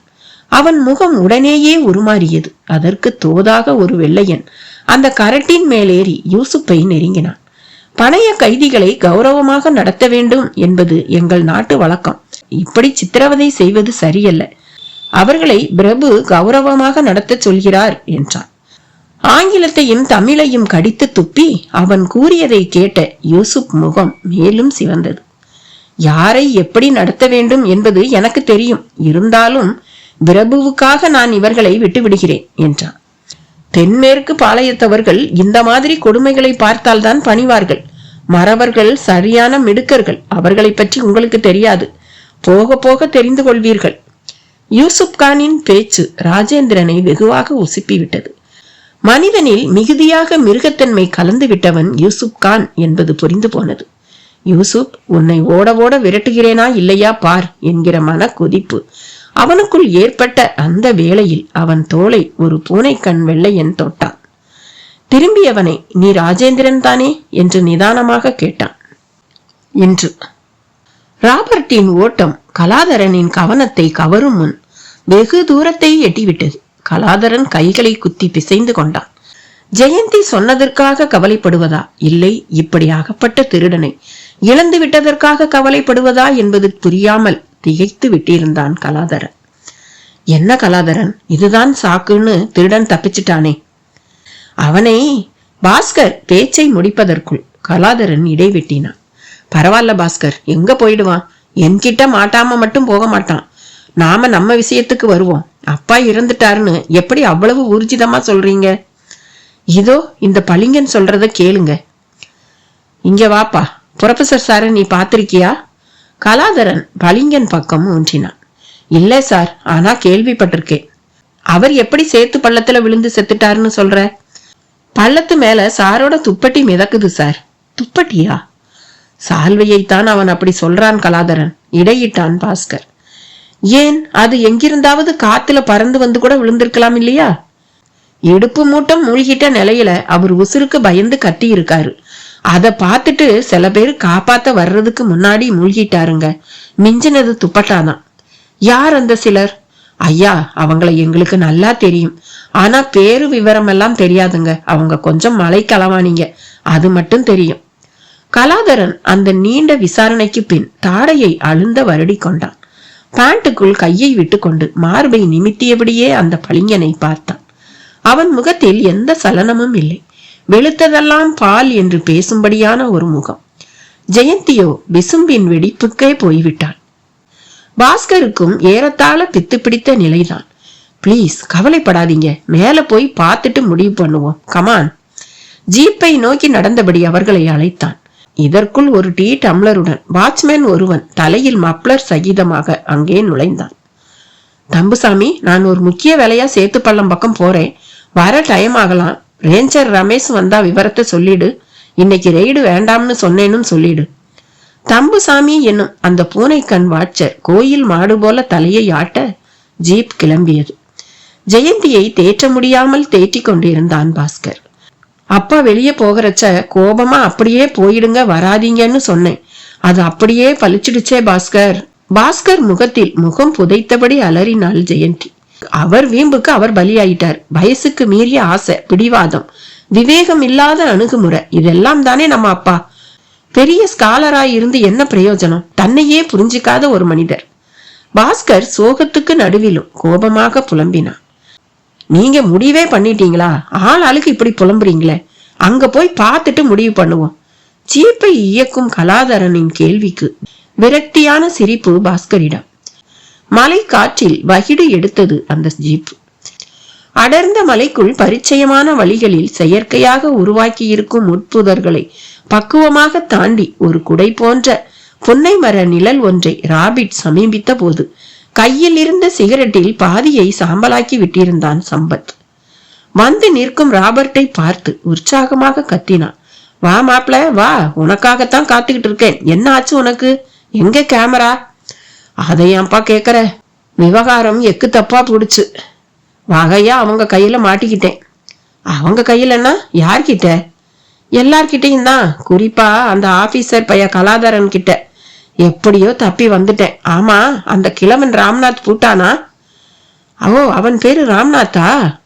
ஆமாப்பா, ஆள் பூட்டதா தகவல் வந்துச்சே. கிழவன் சரியான துரதிர்ஷ்டசாலி ராபர்ட். சேத்து பள்ளத்துல சிக்கி செத்துட்டான். நெசமாவா? நாங்க தானே அந்த கன்றாவிய கண்ணால பார்த்தவங்க. ஐயோ போச்சப்பா. என்ன சொல்ற ராபர்ட்? நீ வைரம் பத்தி சொன்னது எதுவும் கப்சா இல்ல. இந்த மலையில வைரம் இருக்கிறது உண்மைதான். அது எங்க இருக்கு, எப்படி இருக்குங்கிற எல்லா உண்மையையும் அந்த கிழவன் கண்டுபிடிச்சிட்டான். ஆனா அவன் செத்துட்டதா சொல்றீங்களே, நீ எதை வச்சு சொல்ற? ராபர்ட் நடந்ததை அவனிடம் விவரிக்க தொடங்கிய துல்லியமான அந்த வினாடிகளில் சேற்று படுகை மேல் கிடந்த சால்வை கலாதரனின் சாமர்த்தியமான செயலால் குச்சி ஒன்றின் மூலம் அவன் கைக்கு வந்திருந்தது. ஐயோ, இதே சால்வைதான் கலாதரன் என்று அவள் ஓங்கலாக அழத் தொடங்கினாள். கலாதரனுக்குள்ளும் இந்த முறை சோகம் ஒரு குத்து விட்டது. My goodness! கூட வந்த பளிங்கனிடம் இருந்து வேல் கம்பை வாங்கி சேற்று பள்ள கரையில் நின்று கொண்டு அழுத்தமாக முடிந்த அளவு அதை உள்ளே நுழைத்தான். ஒரு கட்டத்தில் வேல் கம்பு எதன் மேலோ குத்தி நின்றது. திரும்ப வெளியே இழுத்தான். வேல் கம்பின் முனை இரத்த சிவப்பாக சேற்று கட்டிகளோடு ஈரம் சொட்ட அவனை வெறித்தது. உள்ளே ஓர் உயிர் மூழ்கிவிட்டதை அந்த ரத்தம் ஊர்ஜிதப்படுத்தியது. அதை பார்த்த ஜெயந்தி மெல்ல மயங்க தொடங்கினாள். அன்று நீ ராஜேந்திரன் தானே என்னும் அந்த பூனை கண்ணன் வெள்ளையனின் கேள்வி ஒரு வினாடி ராஜேந்திரனை கலவரப்படுத்தியே விட்டது. அவன் விழிமணிகளில் அதன் பொருட்டு மறிச்சி. கவலைப்படாதே, நான் வெள்ளையன் இல்லை, வா, நாம் முதலில் தனிமைப்படுவோம். தோளில் கை வைத்து அவனை தனியாக அழைத்தான். ஆமாம், நீ எப்படி இந்த படைக்குள் நுழைந்தாய்? கரட்டின் சரிவில் பாறைகளை தாண்டி நடந்தபடி கேட்டான். நீ யார், அதை முதலில் சொல். ராஜேந்திரனிடம் சற்று தினவான கேள்வி. உன்னை போல்தான் நானும் என்றான் அவன். புரியவில்லையே நீ சொல்வது. நான் நெல் கட்டும் சேவலில் இருந்து படைபலம் அறிய வந்தவன். நீயோ பன்மொழியூர் வாசி, சரிதானே? ராஜேந்திரனிடம் திகைப்பு. ஒரு வெள்ளையன் எப்படி நெல் கட்டும் சேவல் வாசியாக இருக்க முடியும்? இது எனது மாறுவேடம் நண்பனே. எனது பெயரே பூனைக்கண்ணன் என்பதுதான். நல்ல வெளுத்த தேகமுடைய நான் முடியிலும் உடையிலும் மாறுதலை செய்து கொண்டேன். டொனால்டு என்று எனக்கு புதிய பெயரையும் சூட்டி வாழ்த்தி அனுப்பி வைத்தார் என் தலைவர் புலித்தேவர். அசாத்தியம் உன் துணிச்சல். இதுவரை நீ அவர்களிடம் சிக்காதது ஆச்சரியம் தருகிறது. உன்னை வேற்று மனிதனாக அவர்கள் உணராதது மிகுந்த அதிசயம். அகம் நண்பனே, அந்த அதிசயம்தான் நம் பலம். வெள்ளையன் வசம் பணமும் படையும் மிகுதியாக இருக்கிறது. ஆனால் மூளை நம்மில் கால் பங்கு கூட இல்லை. மிகவும் மெத்தனம் அவர்களுக்கு. நவீன ஆயுதங்களை காட்டியே எதிரிகளை பணிய வைத்து விடுகின்றனர். உண்மைதான், ஆயுதங்கள் போடும் சத்தத்திலேயே நம்மவர்கள் நாடி ஒடுங்கி போய் விடுகின்றனர். இவர்களின் படையின் சகல பலவீனங்களையும் நான் கணக்கிட்டு விட்டேன். இங்கிருந்து அவற்றை சேதியாக கொண்டு சென்று நீ உதவ வேண்டும். அதற்காகவே அந்த சங்கரநாராயண பெருமாள் உன்னை அனுப்பி வைத்ததாக கருதுகிறேன். அவர்கள் இருவரும் இப்போது புறவிகளின் கூட்டத்தில் நின்று கொண்டிருந்தார்கள். கும்பிட போன தெய்வம் இப்படித்தான் குறுக்கே வருமா என்ன? அது சரி, நான் தான் ராஜேந்திரன் என்று உனக்கு எப்படி தெரியும்? நீ இப்போது நமது பாளையங்களில் மிக பிரசித்தம். எப்போது நீ அந்த காடகராயனிடமிருந்து உங்கள் இளவரசியை காப்பாற்றினாயோ அப்போதே நீ பெரிய மனிதனாகி விட்டாய். உன் அங்க அடையாளம் கூட எங்களுக்கு அத்துப்படி. என் தலைவர் புலித்தேவர் கூட பலே, யார் அந்த சிங்கக்குட்டி என்று கேட்டு உன் பொருட்டு பெருமிதப்பட்டார் என்றால் பார்த்து கொள்ளேன். நிஜமாகவா? புலித்தேவர் என்னை அறிவாரா? அவர் அறியாதது ஒன்றுமில்லை. மண்ணுக்கும் விண்ணுக்கும் பாலம் கட்டி அதில் இந்திரனின் ஐராவதத்தின் மேல் வலம் வரக்கூட அவரால் இயலும். சரி, செய்திகளை கூறு. நான் அதை புலித்தேவர் வசம் சேர்ப்பித்து விடுகிறேன். சேர்ப்பிப்பது பெரிதில்லை. உனது பாளையத்து படைக்கு நீயே தலைமையும் தாங்க வேண்டும். யுத்தம் தற்சமயம் நடப்பதாக தெரியவில்லை. நாம் வெள்ளையனை நோட்டமிடுவது போல வெள்ளையனும் நம்மை நோட்டமிட நெல் கட்டும் சேவலுக்கு சிலரை அனுப்பியுள்ளான். அவர்கள் மூலம் நம்மை பற்றி தகவல்கள் கிடைக்கும் வரை வெள்ளையன் இதோ அதோ என்று பூச்சி மட்டுமே காட்டுவான். அதற்குள் ஒரு முக்கிய திட்டத்தை நாம் செயல்படுத்தினால் வெள்ளையனை வீழ்த்துவது சுலபம் என்றான் அந்த பூனைக்கண்ணன். என்ன அது? காதை கொண்டு வா, சொல்கிறேன். அந்த பூனைக்கண்ணன் பேச்சு ராஜேந்திரனின் விழிகளில் விளக்கேற்றியது. அப்போது ஒரு நிஜமான வெள்ளையன் பூனைக்கண்ணனை அணுகி, இந்த பன்றியோடு உனக்கென்ன பேச்சு என்று கேட்டான். அவன் ஆங்கிலத்தில் கேட்கவும் பூனைக்கண்ணனுக்கு சற்று தவிப்பாகி போனது. மறுமொழி கூறாமல் சிரித்தே சமாளித்தான். அவனுக்குள் சந்தேகம் பொறி தட்டியது. இவன் மட்டும் சமீப காலமாக எதுவும் பேசுவதில்லை, எதை கேட்டாலும் சிரிக்கிறான். அவனுக்குள் சந்தேக பூச்சி சரசரவென்று நெளிய தொடங்கியது. அதை அந்த பூனை கண்ணனும் புரிந்து கொண்டு விட்டான். நண்பா, நீ சட்டென்று கிளம்பு, அநேகமாக நான் அடையாளம் கண்டுகொள்ளப்படலாம். ராஜேந்திரன் காதோரமாக அவன் கிசுகிசுத்தான். என்றால் நீயும் கிளம்பு என்னுடன் என்றான் ராஜேந்திரன். முதலில் நீ படைக்களத்தை விட்டு வெளியேறி புரவியுடன் தயாராக இரு. நான் மறுவேடம் களைந்து வருகிறேன், வேகமாக செல் என்றான். ராஜேந்திரன் புயலென செயல்பட தொடங்கினான். உணவை சுமந்து வந்த மாட்டு வண்டி ஓரிடத்தில் அனாதையாக தென்பட்டது. எட்டி பிடித்து ஏறி அமர்ந்தான். வேகமாக அதை செலுத்தி தன் புரவியை விட்டு சென்ற இடத்தை அடைந்தான். மனதில் பெருமிதம் கலந்த பரபரப்போடு புரவி மீது ஏறி அமர்ந்தான். சற்றைக்கெல்லாம் மடித்து கட்டிய தார்பாய்ச்சி சகிதம் இடுப்பில் ஒரு துப்பாக்கியோடு ஓடி வந்து அந்த புரவியை நெருங்கினான் பூனைக்கண்ணன். நண்பா, உடன் புரவியை கிளப்பு, வெள்ளையனுக்கு என்னை அடையாளம் தெரிந்து விட்டது, பிடிக்க வருகிறார்கள். சொல்லி வாய் மூடும் முன் புரவி சீறி கிளம்பியது. பின்னாலேயே வெள்ளையர்களின் புரவி கூட்டம். நண்பா, நம் எதிர்காலம் இந்த ஒற்றை புரவியின் வசம்தான் இருக்கிறது. அந்த யூசுப் கான் பின் தொடர்வதாக கருதுகிறேன். மாற்றுப்பாதை தெரிந்தால் உடனே அதில் செல் என்றான். சட்டென்று ராஜேந்திரன் இடப்பக்கம் பார்த்தான். பொதிகை சரிவு வா வா என்றது. அவனுக்கு பிடித்த மலைநாடு, அந்தகாரம் சூழ்ந்த அடர்ந்த மலை என்ற போதிலும் அவனுக்கு மட்டும் மறுக்காமல் பாதை காட்டும் அந்த மலை. சட்டென்று புரவியை அந்த பக்கம் செலுத்த தொடங்கினான் ராஜேந்திரன். பின் தொடர்பவர்களும் விடுவதாக இல்லை. 12 வீரர்கள் துப்பாக்கி சகிதம் துரத்த நடுவில் புயலென யூசுப் கான். திருவிதாங்கூர் சமஸ்தானத்து ஏவலால் ஒருவன் புரவியில் மெல்ல முன்னே செல்ல, ஒரே ஒரு ஆள் அமர முடிந்த அந்த பல்லக்கு மெல்ல அசைந்து கொண்டிருந்தது. திடுமென்று ஒரு மர நிழலில் இறக்கப்பட்டது. திரைச்சீலை விலகியது. வந்தனமிட்டான் புரவி வீரன். பல்லக்கின் உள்ளே கஞ்சா புகையை ஆழமாக வலித்தபடி ஜம்லாலால். நல்ல ஆகிருதியான உடல், பளபளப்பான கண்கள், கோபி சந்தனம் தரித்த நெற்றி, புடைப்பான நாசி, பார்க்க 60 வயது மதிக்கிற அளவுக்கு இருந்தான். பற்களில் கருப்பும் வெளுப்பும் இரவும் பகலுமாக தென்படும் அதிசயம். பட்டு செர்வாணி உடை தரித்து கழுத்தில் ருத்ராட்சம் அணிந்திருந்தான். ருத்ராட்ச மாலையின் மையத்தில் ரிஷப வேரில் இயற்கையாக உருட்டப்பட்ட லிங்கம். சேட்டு, வன எல்லை ஆரம்பமாகி விட்டது. இனி நீங்கள் உங்கள் விருப்பப்படி தனியாக இங்கிருந்து பயணிக்கலாம். இடைவழியில் பணிக்கர்கள் உங்களுக்கு உதவக்கூடும். நாங்கள் கிளம்பவா என்று கேட்டான். பணிவாக கேட்ட அவனை ஜம்லாலால் தீர்க்கமாக பார்த்தார். கைவசம் வேலைப்பாடமைந்த ஒரு சந்தன மரப்பெட்டி. அதை ரகசியமாக திறந்து உள்ளிருந்து குளிகை போல் ஒன்றை வெளியே எடுத்தார். உனக்கு குழந்தை இல்லை என்று சொன்னாயல்லவா என்று கேட்டார். அவன் முகம் சோகமாக ஆமோதித்தது. இந்தா, இந்த குளிகையை பன்றியின் பாலில் கலந்து விழுங்கு. உன் மனைவிக்கும் கொடு. ஜீவராசிகளில் பன்றிக்குத்தான் கிருமிகளை கூட ஜீரணிக்கும் வல்லமை உண்டு. அதன் சரீரமும் பாலும் குளுமைக்கு பெயர் பெற்றவை. உன் உடல் கன சூட்டை அந்த குளுமை விழுங்கும். குளிகையின் மருத்துவ குணம் உன் ஆண்மைக்கு பலம் அளிக்கும். பின் எல்லாம் நலமாக முடியும். ஜம்லாலாலின் பேச்சில் அவன் வாய் பிளந்தான். பெரிய பெரிய தோல் பைகள், ஆடை ஆபரண பைகள், மூலிகை மருந்து குப்பிகள் என்று பலவும் ஜம்லாலாலுக்கென தயாராக நிற்கும் புரவியின் முதுகில் ஏறின.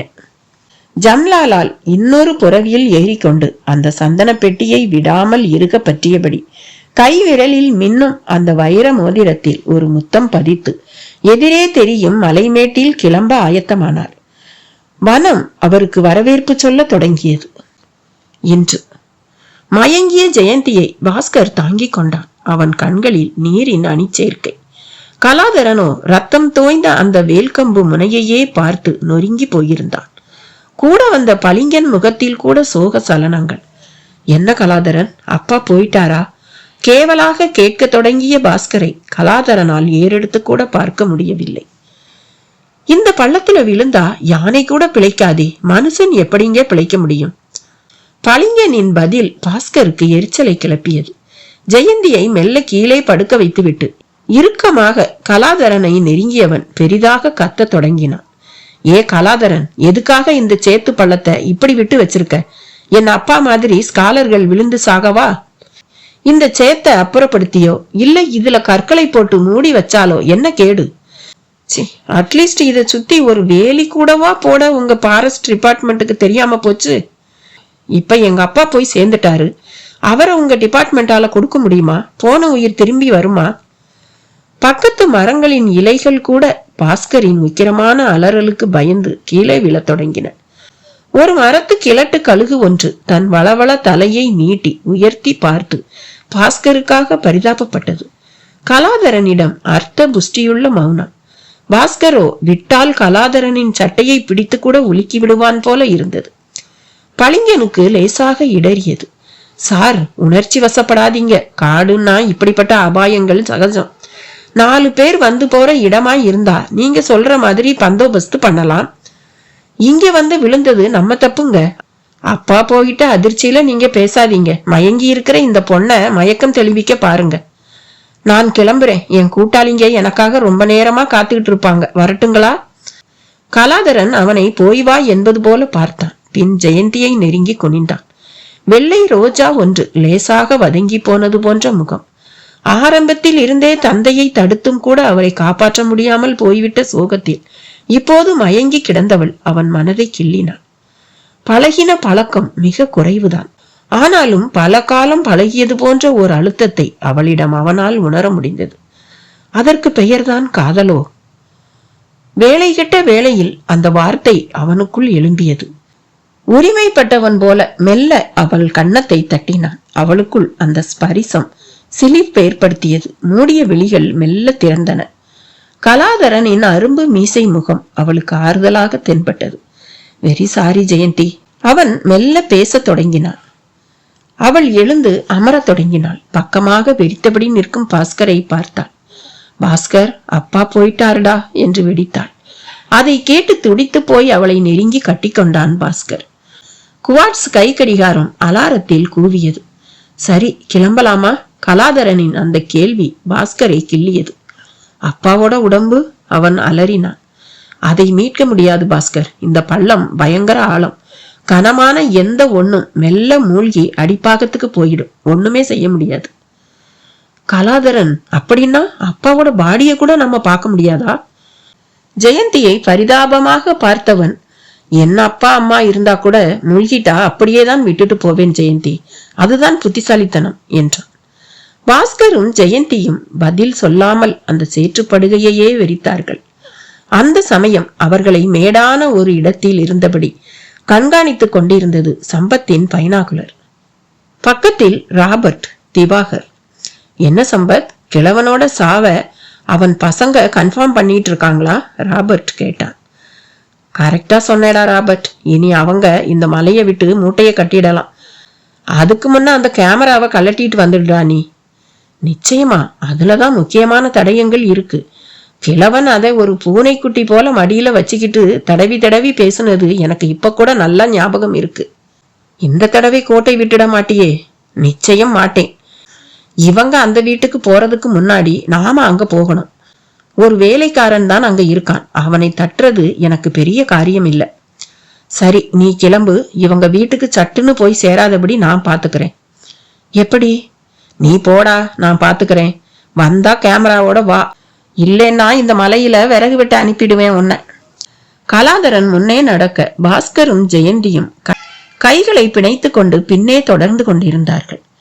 அப்பா எங்கன்னு மெட்ராஸ்ல எவ்வளவு விஐபிஸ் கேட்பாங்க தெரியுமா? இப்படி செத்துட்டாருன்னு சொன்னா நம்பவே மாட்டாங்க.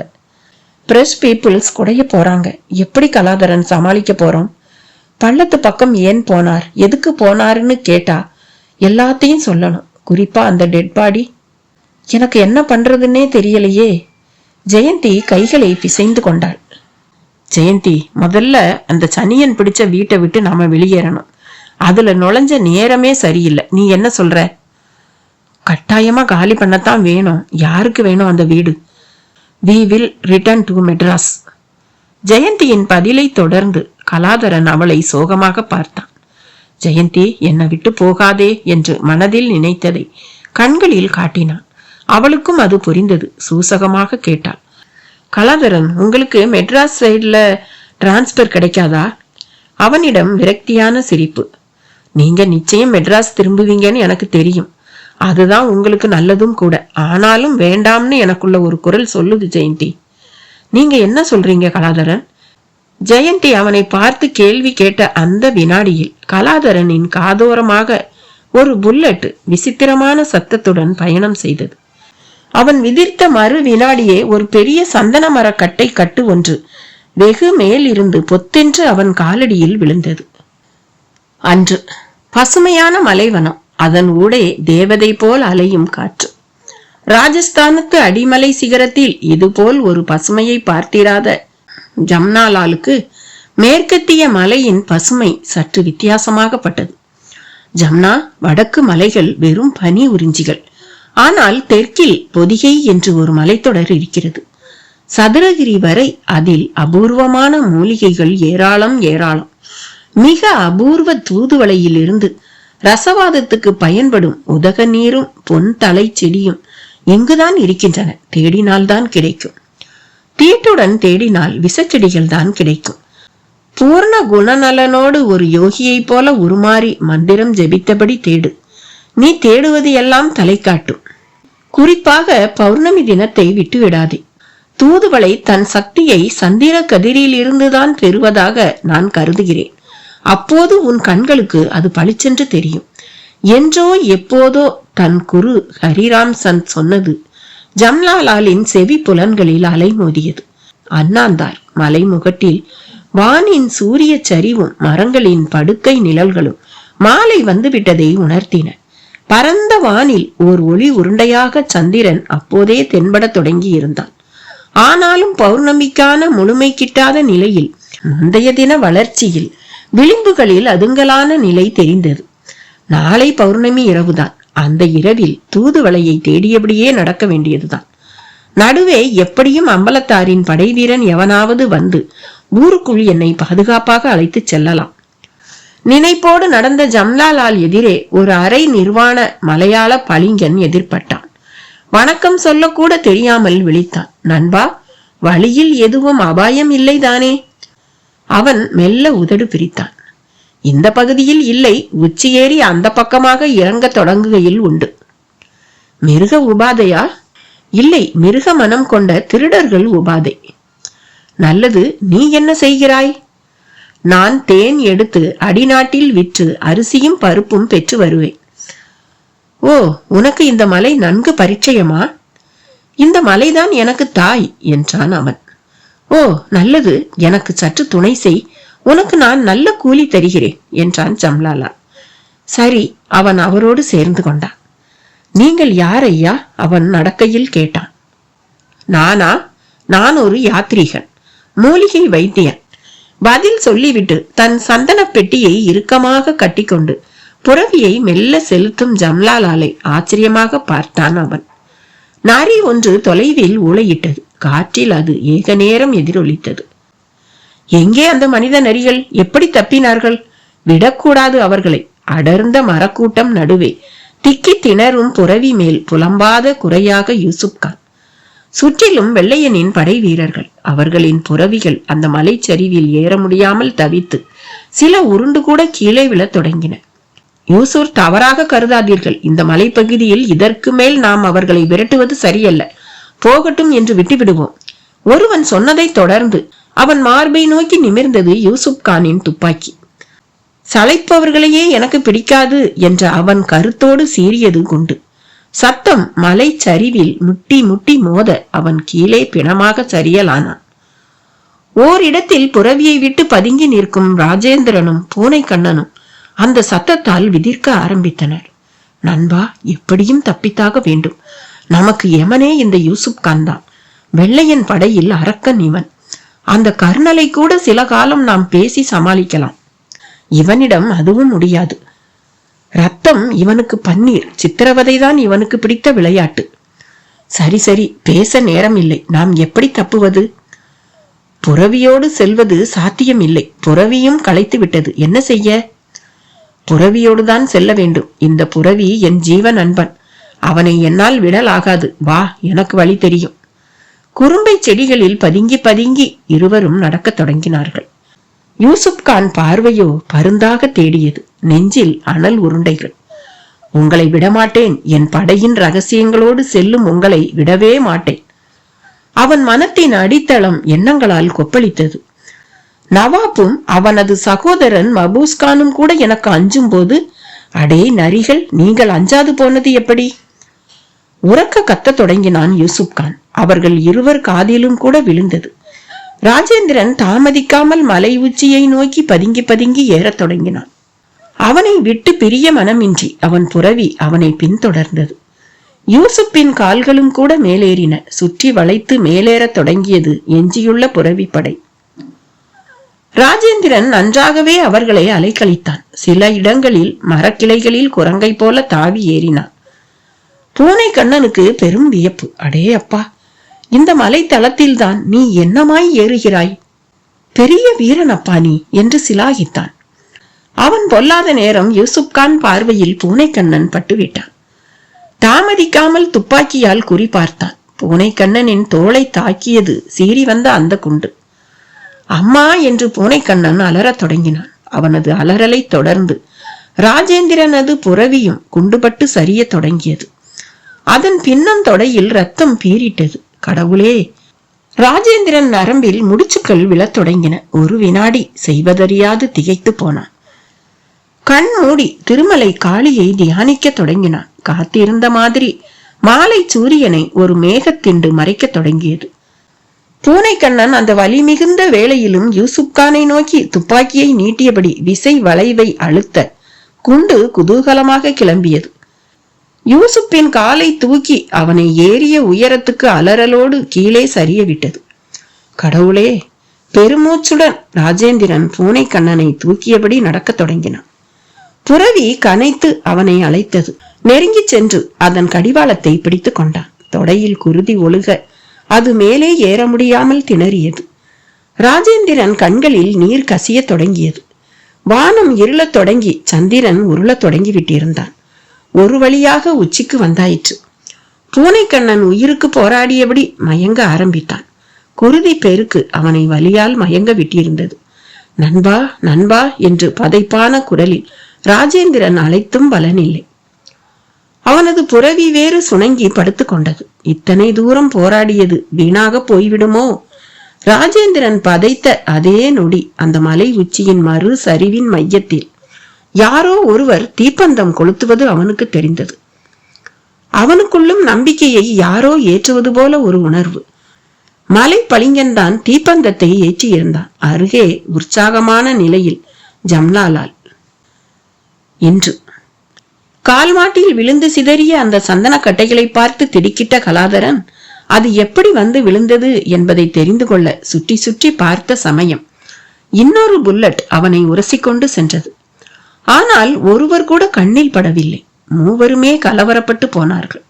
குட் மார்னிங் கலாதரன் என்கிற குரல் வெகு நேரத்துக்கு பின் எங்கிருந்தோ ஒரு மரத்தின் பின்பக்கத்தில் இருந்து கேட்டது. கலாதரனுக்கு புரிந்து போயிற்று. யாரோ சந்தன மரம் கடத்துபவர்களின் கூத்து இது என்பது. என்ன கலாதரன் இது? என்ன நடக்குது இங்க? பாஸ்கர் பயத்துடன் முன்னால் வந்தான். எனக்கே ஒன்னும் புரியல பாஸ்கர். Something wrong. கசகசத்தான் கலாதரன். எஸ், சம்திங் ராங் தான் கலாதரன். கை நீட்டி நீ காசும் வாங்க மாட்ட, மரம் வெட்டி பொழைக்கவும் எங்களை விட மாட்ட. அதனால உன்னை தீர்த்து கட்டுறதுன்னு நாங்க முடிவு பண்ணிட்டோம். ஆமா, கூட யாரு அந்த 2 பேரு? குட்டி தளன்னு தக்காளி மாதிரி இருக்காளே. குரல் மட்டும் வந்தது. ஆனால் உருவம் தென்படவில்லை. டேய், யாருடா நீ? தைரியம் இருந்தா நேர்ல வாடா. கலாதரனின் அழைப்பை தொடர்ந்து முகமூடி தரித்த நிலையில் கையில் ரிவால்வருடன் ஒரு மரத்தின் பின் இருந்து அவர்கள் முன் பிரசன்னமாக தொடங்கினான் சம்பத். கொஞ்சம் அப்படியே திரும்பி நடக்கிறியா என்று இலக்காரமாக வேறு கேட்டான். எதுக்கு? கிழவன் செத்த மாதிரியே நீயும் அந்த பள்ளத்துல போய் விழுந்துடு. ஒரு கவர்மெண்ட் சர்வெண்ட நான் கொன்னு கோர்ட்டு கேசுன்னு அலைய எனக்கு இஷ்டம் இல்லை என்றான் தீர்க்கமாக. கிழவன் செத்த மாதிரியா? ஏய், நீ என்ன சொல்ற? ஆமா கலாதரன், வைரப்பெட்டியை தேடி வந்த அந்த மெட்ராஸ் கிழவன் பள்ளத்துல விழுந்து செத்தத நான் என் கண்ணால பார்த்தேன். பளிங்கன்களுக்கு தகவல் தந்ததே நான் தான்.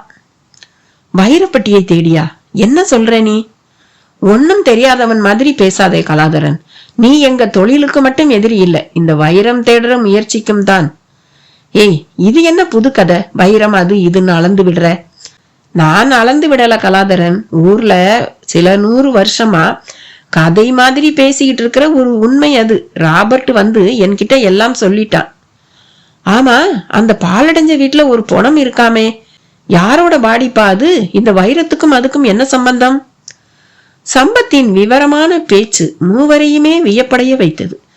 இது என்ன கத்தி போய் வால் வந்த கதையா இருக்கே என்கிற படபடப்பு உள்ளுக்குள் பெருகியது. ஏய், வைரப்பட்டியை தேடுற ஆசை எங்களுக்கு கிடையாது. புரொஃபசர் ராம்நாத் அதுக்காக ஆசைப்பட்டது மட்டும்தான் உண்மை.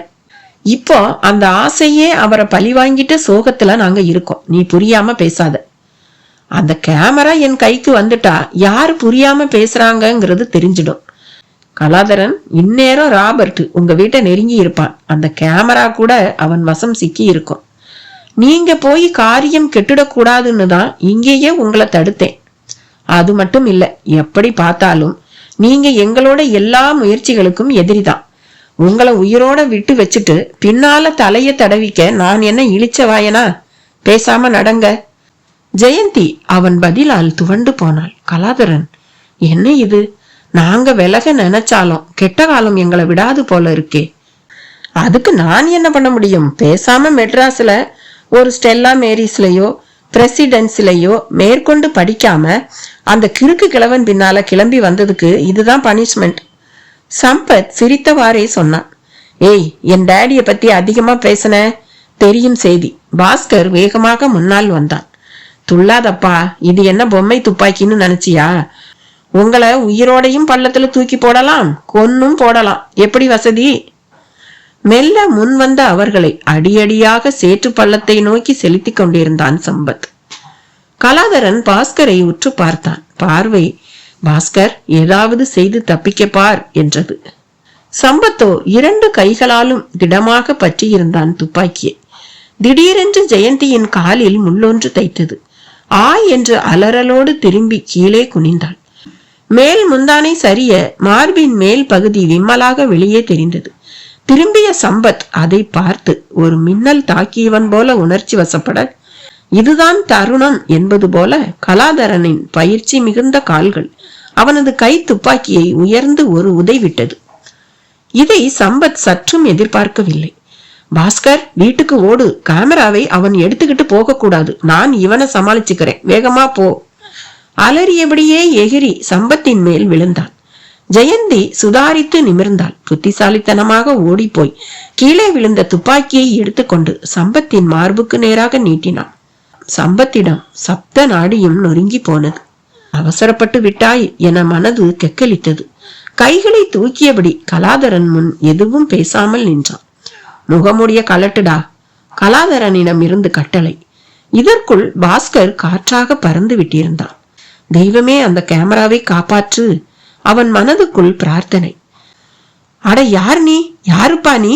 கேள்வி கேட்ட மாரிமுத்துவின் முகத்துக்கு நேரே குளோரோபாம் பரவிய கர்ச்சீப்பை ராபர்ட் அழுத்தவும் மயக்க பள்ளத்தாக்கில் ஒரு தொட்டிலாய் வலிக்கியது அவன் தேகம்.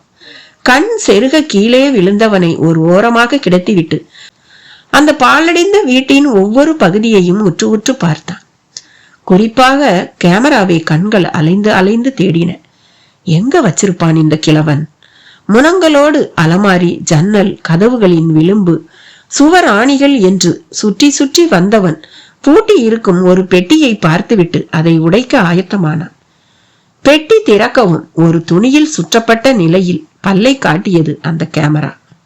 வேகமாக அதை வெளியே எடுத்தவன் விளிமை எடுக்க பார்த்தான். புத்தி எச்சரித்தது. வேண்டாம், கேமராவோடு தப்பி ஓடு.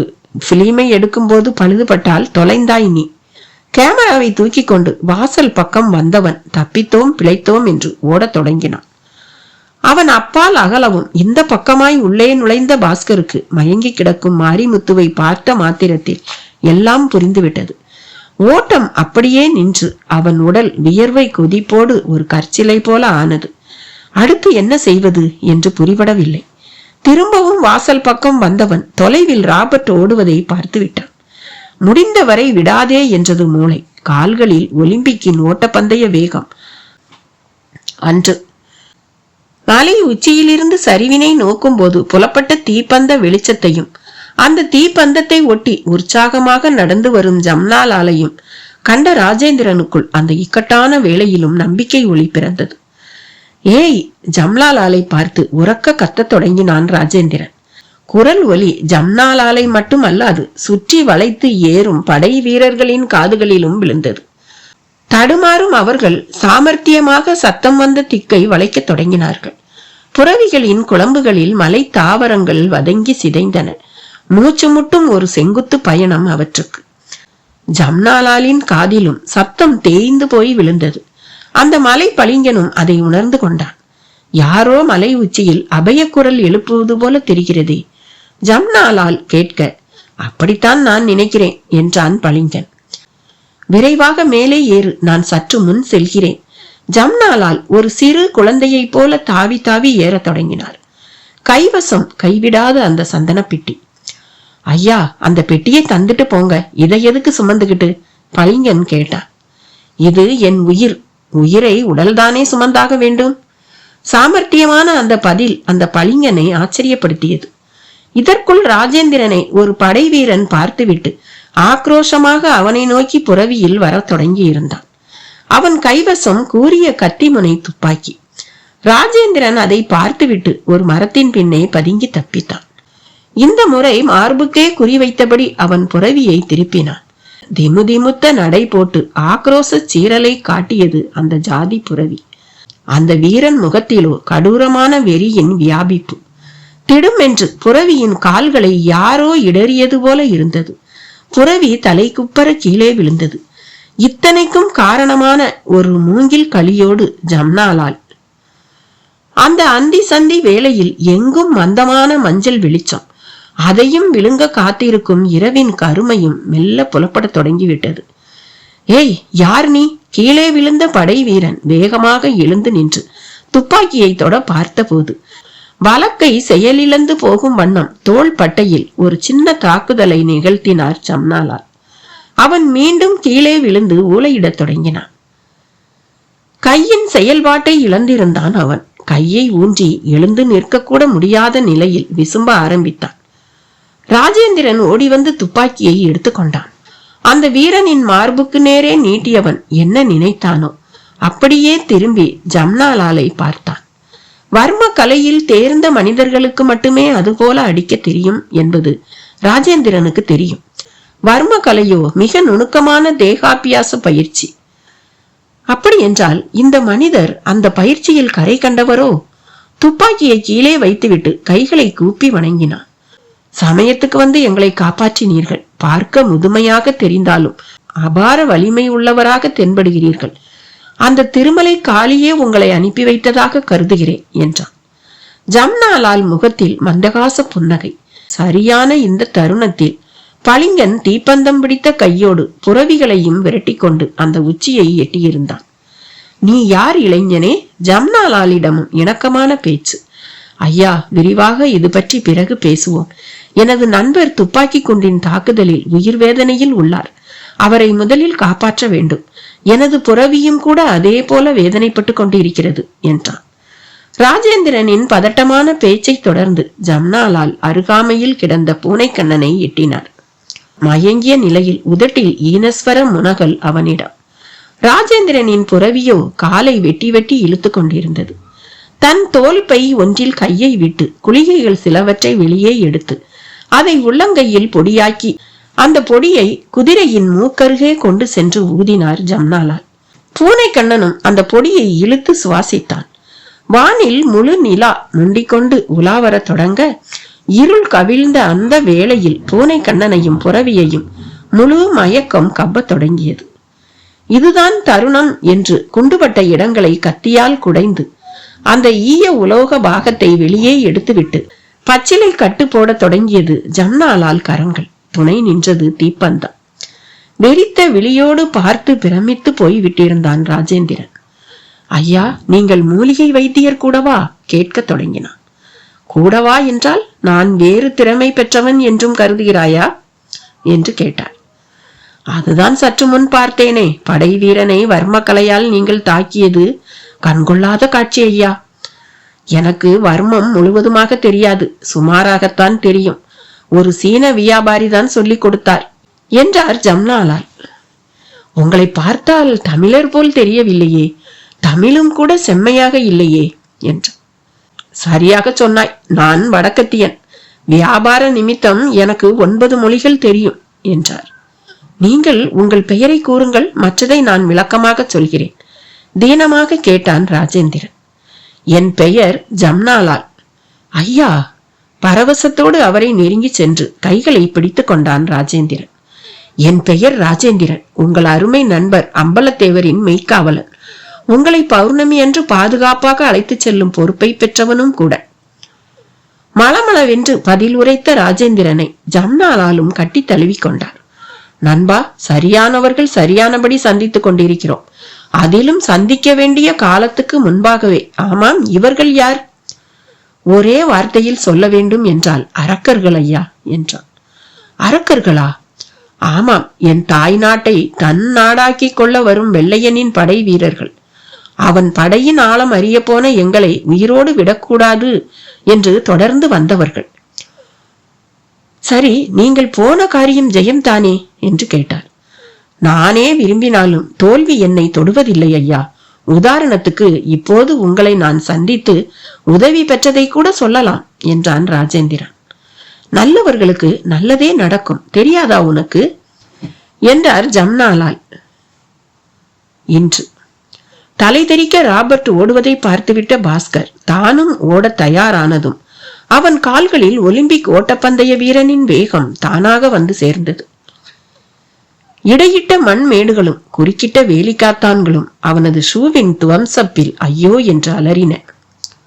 ராபர்ட்டும் பார்த்து விட்டான். இது ஏதடா புது திருப்பம் என்று மன கேள்வியுடன் வேகத்தை கூட்ட பார்த்தான். கடலை வயல் பரப்பு ஒன்று வா வா என்றது. சரி என்று இறங்கி ஓட ஆரம்பித்தான். நடு வரப்பில் மண்வெட்டி ஒன்று. எதிர்பாராமல் அதை மிதித்தவனின் குதிகாலில் அது ஒரு இரத்த குமிழியை உண்டாக்கி கடலை செடிகளின் மேல் அவனை விழ வைத்தது. அம்மா என்று அலறலோடு விழுந்தவனின் கழுத்தில் இருந்து கேமரா நழுவி செடிகள் இடையே எங்கோ போய் விழுந்தது. அவன் நிமிர்ந்து பார்த்துவிட்டு கேமராவை துளாவுவதற்குள் பாஸ்கர் சமீபித்து விட்டான். இவன் வசம் சிக்கினால் இனி ஓடவே கால் இருக்காது என்கிற எச்சரிக்கை கேமராவை விட்டுவிட்டு ராபர்ட்டை ஓட வைத்தது.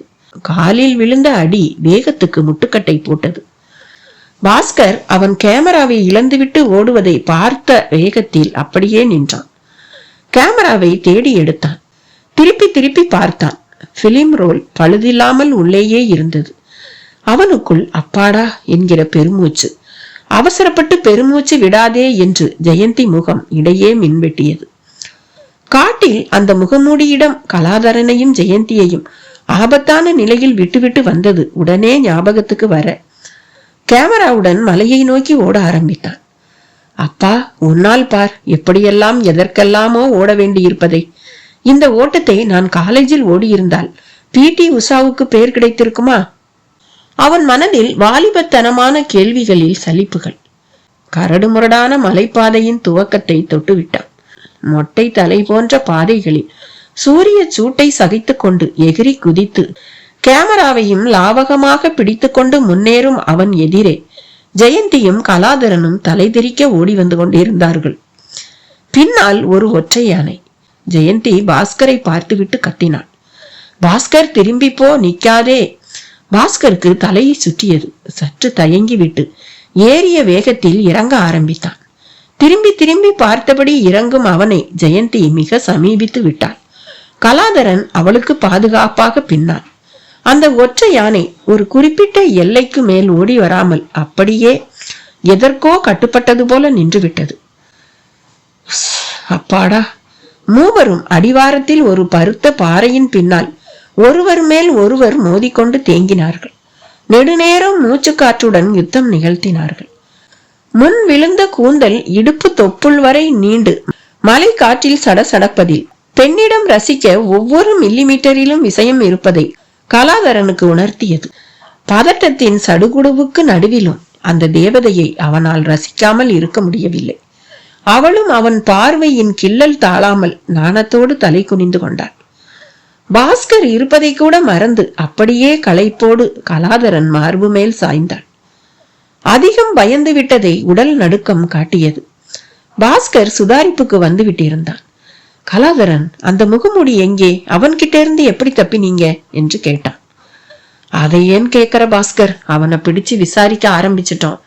திடீர்னு பார்த்தா இந்த ஒற்றை யானை யாரோ ஏவி விட்ட மாதிரி பிளிரிக்கிட்டு ஓடி வந்துச்சு. நானும் ஜெயந்தியும் ஓடி வர்றதுக்குள்ள போதும் போதும்னு ஆயிடுச்சு. அவனும் சாமர்த்தியமா தப்பிச்சிட்டான். கலாதரனின் பதில் பாஸ்கரை ஏமாற்றியது போல இருந்தது. முகத்தை வெறுப்பாக சுழித்தான். ஒரு நிமிஷம் கூட நாம இங்க நிக்க கூடாது, கிளம்புவோம். ஆமா, கேமராவை அவன் கொண்டு போகலையே. கேமராவை பார்த்தபடி ஜெயந்தி கேட்ட கேள்விக்கு பாஸ்கர் அவளை லேசான கோபத்தோடு வெறித்தான். என்ன கேள்வி இது? கேமரா என்கிட்ட இருக்கிறத பார்த்துட்டுமா இப்படி கேப்ப? நல்ல வேளை உன் தம்பி ஒரு அத்லட்டா இருந்ததால கேமரா தப்பிச்சது. இல்லைன்னா அவன் கொண்டு போயிருப்பான். மூவருமாக நடந்தபடியே பேச தொடங்கினார்கள். ஒரே நாள்ல அடுக்கடுக்கா எத்தனை சம்பவம்! எல்லாமே த்ரில்லா இருக்கு. கலாதரனின் கையை உரிமையோடு பிடித்தபடி நடக்கும் ஜெயந்தியின் கருத்து கலாதரனுக்கு ஏற்ற மாதிரி இருந்தது. என் வேலையில கூட நான் இவ்வளவு பரபரப்ப சந்திச்சதில்லப்பா. அவன் பேசியபடி வேகமாக நடந்தான். யானை வந்து காரியத்தை கெடுத்துருச்சு. அந்த முகமூடிய 2ல் 1 பார்க்கலாம்னு நினைச்சிருந்தேன் என்றான். யானை இயற்கையா வந்த மாதிரி தெரியல. யாரோ அந்த முகமூடிய தப்பிக்க விடணும்னே ஏவி விட்ட மாதிரி தான் இருந்தது. எனக்கும் அப்படித்தான் படுது. நான் இங்க சார்ஜ் எடுத்துக்கிட்டப்பவே என் மேல் அதிகாரிகள் ரொம்ப எச்சரிக்கை செஞ்சாங்க. இப்ப அடிஷனலா இந்த வைரப்பெட்டி சம்பந்தப்பட்ட விஷயம் வேற. கலாதரன், வைரப்பெட்டி இருக்கிறத நீங்களும் நம்புறீங்களா? நம்புறதுக்கு சாத்தியங்கள் நிறைய இருக்கு. உங்க அப்பாவை காப்பாத்த மரண பள்ளத்துல இறங்கினப்ப சில விஷயங்களை பார்த்தேன். அதெல்லாம் இந்த கேமராவில இருக்கும்னு நம்புறேன். எனக்கும் அப்படித்தான் படுது. இல்லைன்னா எதுக்கு அந்த முகமூடி கோஷ்டி கேமராவுக்கு இந்த பாடுபடணும்? பாஸ்கர், நீ வீட்டுக்கு போன உடனேயே செங்கோட்டை போய் இத பிரிண்ட் போட்டுக்கிட்டு வர என்ன? நிச்சயமா இந்த விஷயத்த 2ல் 1 பார்த்துடணுங்கிற வெறி எனக்கு ஏற்பட்டாச்சு கலாதரன் என்றான் பாஸ்கர். அப்ப மெட்ராஸ் போற விஷயம் இப்போதைக்கு இல்ல. அப்பாவோட ஆசைய நாம நிறைவேற்றுவோம். அவருக்கு கிடைக்க முடியாத புகழை நாம வாங்கி கொடுத்து அவர் ஆத்மாவை சந்தோஷப்படுத்துவோம். ஜெயந்தி, நீ என்ன சொல்ற என்று கேட்டான். ஜெயந்தி அரைகுறையாக தலையை அசைத்தாள். அதில் திரும்பவும் தந்தையை இழந்த சோகம். நடந்ததை விடு, நடக்கிறத பத்தி இனி பாப்போம். அப்பா எப்படி இறந்தார், ஏன் எதனால இறந்தாருங்கிற கேள்விக்கு நம்ம செயலால பதில் சொல்லுவோம் ஜெயந்தி. வாஸ்தவம்தான் கலாதரன். ஆனா ஒரு டெட் பாடியோட அந்த வீட்டுல தனியா இருக்கிறத என்னால நினைச்சு கூட பார்க்க முடியல என்று மெலிதாக விசும்பினாள். அவர்கள் வெகு வேகமாக வீட்டை எட்டிய போது மாரிமுத்து இன்னமும் மயக்கத்தில் தான் இருந்தான். வீட்டில் நுழைந்த போதுதான் தெரிந்தது ஜம்னாலாலின் உடல் தாலியோடு காணாமல் போய்விட்ட விஷயம். அன்று ஜம்னாலாலின் பேச்சு ராஜேந்திரனுக்கு மிகவும் பிடித்து போனது. நல்லவர்களுக்கு நல்லதே நடக்கும் என்கிற அந்த கருத்து மனதை தொட்டது. நம்பிக்கையூட்டும் விதமாக பேசுகிறீர்கள் ஐயா. நீங்கள் நாளை பௌர்ணமி இரவில் வருவதாக அல்லவா அம்பலத்தார் சொல்லி இருந்தார்? சிநேகம் மிகுதியாகும் வண்ணம் கேட்டான். உண்மைதான். இப்போது உன்னை சந்தித்திராவிட்டால் நாளை இரவுதான் சந்திக்க நேர்ந்திருக்கும் என்றார் அவர். இருவரும் பேசிக்கொண்டிருக்கும் சமயம் மெல்ல மயக்கம் நீங்க தொடங்கியிருந்தான் பூனைக்கண்ணன். வலி பாதிக்கும் மேல் குறைந்த உணர்வோடு கண் மலர்த்தினான். இருளின் ஊடே தீப்பந்த ஜொலிப்பு நடுவே ராஜேந்திரனையும் ஜம்னாலாலையும் கண்டு எழுந்து அமர்ந்தான்.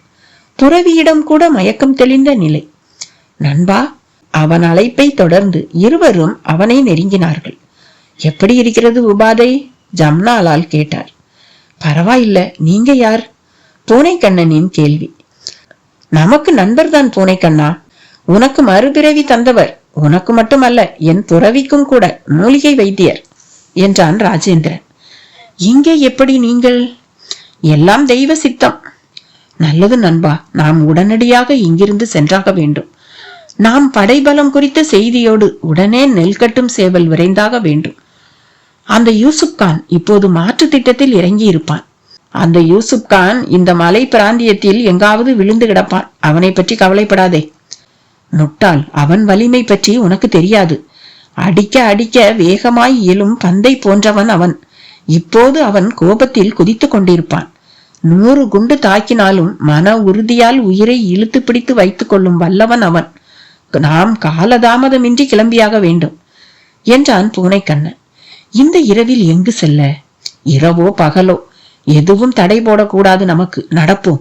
அவசியப்பட்டால் இதோ 3 புறவிகள், அதில் ஏறி பயணிப்போம். நாம் இங்கு தங்கினால் தொலைந்தோம். சரியாக கணக்கிட்டு அந்த யூசுப் கான் காலையில் நம்மை வளைத்து விடுவான். தைரியமாக கிளம்புவோம், நிலவு வழிகாட்டட்டும் என்றான்.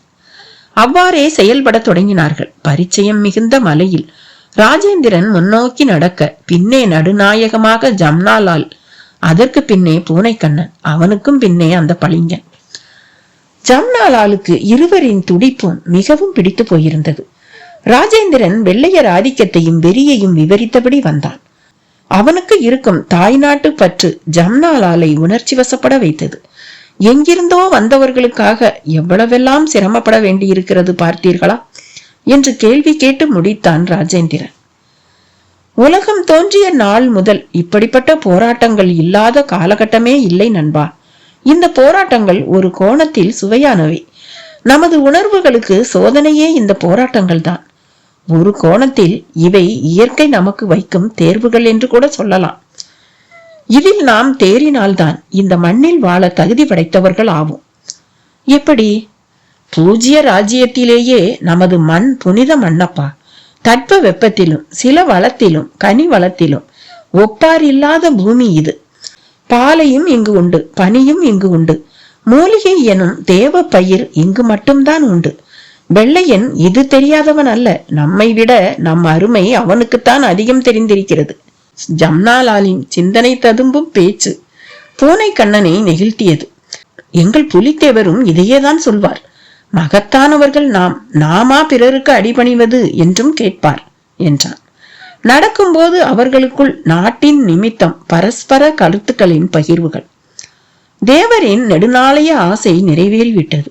இனி எதிரிகளால் ஒன்றும் செய்ய முடியாது. வெற்றிக்கு துணை செய்யும் தசகண்ட வைரம் என்னிடம் உள்ளது.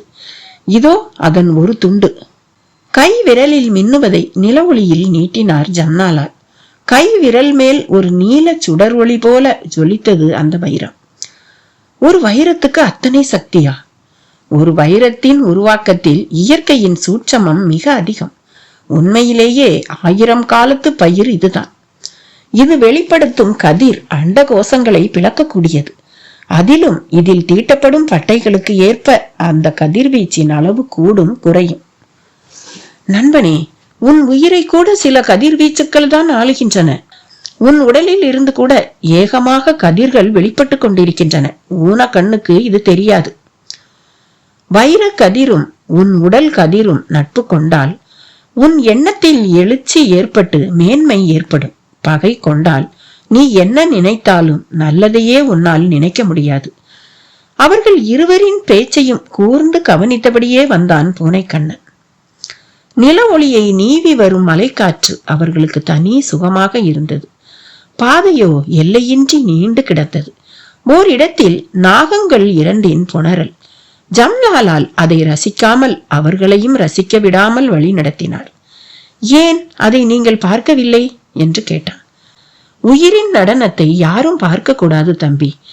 நடன முடிவில் புத்துயிர் ஒன்று கருக்கொள்ளும். அது திருஷ்டியின்றி கர்ப்பத்தில் தங்கி இன்றைய நட்சத்திர நாயகர்களின் கதிர் வீச்சினை கிரகித்து அதன்படி வளர்ந்து உரிய வேளையில் அது முழு வடிவில் வெளிப்படும். இது சிருஷ்டி ரகசியம். நாம் பார்ப்பதன் மூலம் திருஷ்டி ஏற்படும். உயிர் நடனம் தடைபடவும் கூடும். உங்களை வியாபாரியாக வைத்தியராக மட்டுமே கருத முடியாமல் மிக பெரிய ஞானவானாகவும் தெரிகிறீர்கள். உங்களை சந்தித்தது எங்கள் பாக்கியம் என்றான் பூனைக்கண்ணன். எல்லாம் ஹரியின் செயல் என்றார் ஜம்னாலால். அவர்கள் அந்த மலைமுகட்டு பாதையில் பேசிக்கொண்ட தருணத்தில் மலை அடிவாரத்தில் தீப்பந்தம் தாங்கிய ஒரு மாபெரும் புரவி கூட்டமும் பின்னால் சாரி சாரியாக வீரர் பட்டாளமும் தென்பட தொடங்கி இருந்தது. நில ஒளி அவர்களை தெளிவாக காட்டியது. குதிரை படைகள் நடுவில் தீப்பந்த ஒளியில் சிவப்பு தலைப்பாகை சகிதமாக வஜ்ர நாராயணனும் தெரிந்தான். ராஜேந்திரனுக்கு புரிந்துவிட்டது. நண்பா, அவர்கள் தென்மேற்கு பாளைய வீரர்கள். புலித்தேவருக்கு உதவத்தான் பன்மொழியூரில் இருந்து வீரர்கள் சென்று கொண்டிருக்கிறார்கள். ஒளிந்தான் வெள்ளையன். பேச்சின் முடிவில் வெற்றி சிரிப்பு சிரித்தான் ராஜேந்திரன். பூனை கண்ணனிடம் பூரிப்பு. நண்பா, நானும் கூட இவர்களுடன் கலந்து சென்று விடுகிறேன் என்றான். உன் விருப்பம் என்றான் ராஜேந்திரன். நீ எப்போது வருவாய் நண்பா என்று கேட்டான். இவரை தேவர் வசம் ஒப்படைத்த மறு வினாடியே நான் நெல் கட்டும் சேவலைத்தான் குறிவைத்து வருவேன் என்றான். நல்லது, நீ வந்த பின்புதான் ரகசியமாக உன் வசம் கூறியதை நாம் செயல்படுத்த வேண்டும். எதிரியை பலவீனப்படுத்தாமல் நாம் ஒன்றும் செய்வதற்கில்லை என்றான். மார்பு தழுவிய ஆலிங்கனத்துக்கு பின் ஜம்னாலாலின் பாதம் வரை குனிந்து ஆசி பெற்ற கையோடு கிளம்ப எத்தனித்தவனை ஜம்லாலால் தடுத்து நிறுத்தி தைல குப்பி ஒன்றை எடுத்து தந்தார். ஐயா, என்ன இது? போரில் இரத்த காயம் ஏற்பட்டால் இதை தடவு, வலி குறைந்து காயமும் விரைவில் ஆறும். மிக அதிக பட்சத்தில் ஓர் இரவில் 10 அங்குலம் வரை கிழிந்த சதையை கூட இந்த சிரஞ்சீவி களிம்பு தைலம் இணைத்துவிடும் என்றார். பூனைக்கண்ணன் நன்றியோடு அதை பெற்றுக்கொண்டான். புரவி மேலேறி புது புயலென சீரத் தொடங்கினான். சரிவில் அந்த புரவி வாளை குலைத்து இறங்கிய விதம் வீரதீரம் மிக்கதாக இருந்தது. செண்பகதேவி ஆலயம் அருகே வந்தவுடன் மௌன சுரூபியாக பளிங்கனை பார்த்த ஜம்னாலால் இனி அவன் தேவையில்லை என்று உணர்ந்தவராக, அப்பா, நீ இனி உன் வழியே செல்லலாம் என்று கூறியபடி 50 பொன் கொண்ட ஒரு பையை அவன் வசம் தர அவன் முகம் வானத்து நிலவை எடுத்து விழுங்கியது. மஞ்சள் மலை பொழியும் அந்த மங்கள பூமியை ஜம்லாலால் தீர்க்கமாக பார்த்தார். தம்பி ராஜேந்திரா, பண்பொழியூருக்கு இன்னும் எவ்வளவு தூரம் என்று கேட்டார். சில காதம் தான் ஐயா. சில்வண்டு சத்தம் அடங்கிவிட்டது என்றால் நடுச்சாமம் கடந்து விட்டோம். பட்சி அரவம் கேட்க தொடங்கிவிட்டால் அது முதல் ஜாமம். மகிழம்பூ வாசம் மிதந்து வர தொடங்கினால் விடிய போவதாக பொருள். நாம் அதற்குள் பண்பொழியூரை அடைந்து விடலாம் என்றான். அப்போது சீறி வந்த விஷக்கட்டாரி ஒன்று ராஜேந்திரனை பின் புஜத்தில் நறுக்கென்று தைத்து நுழைந்தது. அம்மா என்று அலறலோடு திரும்பின ராஜேந்திரன் பார்வையில் அந்த விஷக்கட்டாரி ஜம்லாலாலை நோக்கி பாய்ந்து கொண்டிருந்தது தெரிந்தது. இன்று கலாதரன், அந்த டெட் பாடி இருந்த தாலிய காணோம் அலறினான் பாஸ்கர். கலாதரனுக்கு யாரோ தொடையை திரிகினது போல இருந்தது. அறையை எட்டி பார்த்து விட்டு வேகமாக திரும்பினான். வாசல் பக்கம் வந்தான். படிமேல் மயக்கமாக கிடக்கும் மாரிமுத்துவின் முகத்தை தொட்டு தூக்கி பார்த்தான். குளோரோஃபார்ம் நெடி சுளிப்போடு நிமிர்ந்தான். வாசலில் நிற்கும் மாருதியின் பக்கத்தில் வேறு ஒரு வாகனம் வந்து உரசி நின்ற மாதிரி கீறல்கள். தரையிலும் டயரின் அச்சு பதிப்பு. யாரோ ஏதோ ஒரு வாகனத்தில் வந்து உடம்பை தாலியோடு கொண்டு போய் விட்டது அவனுக்கு உடனேயே புரிந்து போனது. காற்று போன பலூன் போல மனதில் சோர்வு ஓடி வந்த களைப்பில் தொடையில் ரத்தம் கட்டிக்கொண்டு வலிக்க அவனிடம் அனுமதி கேட்டது. ஜெயந்தி நெருங்கி வந்தாள். கலாதரன், எனக்கு பயமா இருக்கு என்றான். அவன் வாஞ்சையாக அவள் தோளை தட்டினான். பாஸ்கரனிடம் செய்வதறியாத திகைப்பு. மயங்கி கிடக்கும் மாரிமுத்துவை வெறித்தபடி சோபாவில் சரிந்தான். காஷினோவுல பார்த்த இங்கிலீஷ் சினிமா மாதிரியே இருக்கு என்று முணுமுணுத்தான் பாஸ்கர். மலையில் பார்த்த அந்த முகமூடிக்காரன் குரூப் தான் டெட் பாடியை கடத்தி இருக்கணும். அதை வச்சு அவங்க ஒன்னும் சாதிக்க முடியாது. என்ன ஏதுன்னு தெரிஞ்சுக்கிறதுக்காக தூக்கிட்டு போயிருப்பாங்க. அந்த கோஷ்டியை பிடிச்சா பாடிய நாம கண்டுபிடிச்சிடலாம். நம்மளை விட பாடிய அவங்க கவனமா பாத்துப்பாங்க. அதை பத்தின கவலையை விடு, முதல்ல பிலிமை டெவலப் பண்ணி பார்க்கணும். பாஸ்கர் மாருதியின் சாவியோடு வாசலுக்கு ஓடினான். காரை கிளப்பினான். ஒரு முயலை போல துள்ளிவிட்டு வேகம் எடுக்க தொடங்கியது அது. அவன் அந்த பக்கம் நகரவும் ஜெயந்தி மிக உரிமையோடு கலாதரனை நெருங்கினான். கலாதரன், உங்களுக்கு நாங்க நிறைய தொந்தரவு தருவோமா என்று குலைவாக கேட்டாள். ஒரு கன்னி பெண் எது செய்தாலும் இளைஞர்களுக்கு அது தொந்தரவு ஆகாது ஜெயந்தி என்றான். கலாதரன் அவள் ஈனஸ்வரத்தில் அழைத்தாள். நிஜமா நீங்க அப்பாவுக்காகத்தான் எங்களுக்கு இவ்வளவு உதவியும் பண்றீங்களா? குலைய கேட்டாள். வெளிப்படையா சொல்லட்டுமா என்றான் அவன். உனக்காக, உனக்கே உனக்காக. தெரியும், இங்க வந்ததுல எனக்கு அப்பாங்கிற இழப்பு பெரிய நஷ்டம். அதை ஈடுகட்ட நீங்க கிடைச்சது பெரிய லாபம். லாப நஷ்ட கணக்கை இப்பவே போடாதே ஜெயந்தி, நமக்கு இனிமேதான் வேலையே அதிகம் என்றான். வாஸ்தவம்தான், இங்க வந்ததுல இருந்தே பயந்து பயந்து எனக்கு மறத்து போச்சு. வாழ்க்கை ரொம்பவும் திசை மாறி போச்சு கலாதரன். கவலைப்படாத ஜெயந்தி, அதை அர்த்தமுள்ள மாற்றமா ஆக்கிக்கலாம். புதுசு புதுசா வில்லன்கள் முளைச்சு வர்றாங்களே, நம்மால முடியுமா? என் மனசு ரொம்ப நொந்து போய் இருக்கு கலாதரன். அப்பா இப்படி நம்மளை ஏமாத்திட்டு போவார்னு நான் எதிர்பார்க்கல. அவள் விம்மிக்கொண்டே அவன் மார்பில் முகம் புதைத்தாள். அவன் அவள் பின் கழுத்தில் தன் உதட்டை முதல் தடவையாக ஆறுதலாக பதித்தான். அவளுக்கு அது இதமாக இருந்தது. கண்ணீர் விழிகளை மெல்ல பிரித்தாள். தரை பரப்பில் ஒரு ஃபில்டர் சிகரெட்டின் எஞ்சிய பகுதி. அவனிடமிருந்து விலகி, கலாதரன் ஏதோ சிகரெட்டு துண்டு மாதிரி கீழே கிடக்கு என்றபடி குனிந்தாள். கலாதரனும் குனிந்து அதை கையில் எடுத்தான். நீண்ட அந்த பில்டர் சிகரெட்டை இதழில் பொருத்தி புகைக்க தொடங்கியபடியே ஜம்னாலாலின் உடலை உற்று உற்று பார்த்தார் அவர். பார்வையில் பரவசமான பரவசம். பின்னர், டேய், அந்த கிழவியை கூப்பிடுடா என்றார். மெல்ல அந்த அறையை விட்டு வெளியே வர தொடங்கினாள். 100 வயதை நெருங்கிவிட்ட ஒரு கிழவி மெல்ல அங்கு வந்தாள். கிழவி, நம்ம பெரியவர் உங்க ஊர் கதையை கேட்கிறாரு என்றான் அவள் காதோரமாக ஒருவன். யாரு? தங்க மாணிக்கமா? எந்த கதையை கேட்கானவன்? அதான் பௌர்ணமிக்கு பௌர்ணமி ஏழைகளுக்கு கஞ்சி தண்ணி ஊத்துவீங்களே, அதுக்கு காரணமான கதைய. ஓ, அம்பலத்தான் கதையா? அவன் பொண்ணு மீனாட்சி கதையா? அதான் அதான். ஐயோ, அத சொன்னா கல்லும் கசியுமே, புல்லும் பொசியுமே. அது வாட்டும் கசியட்டும், நீ சொல்லு. குறிப்பா ஒரு வடநாட்டான் பத்தி சொல்லுவியே. யாரு? வைர வியாபாரி சம்னாலால் சேட்டு பத்தியா? அதேதான். நீ கேட்ட விஷயத்த சொல்லு பாப்போம்.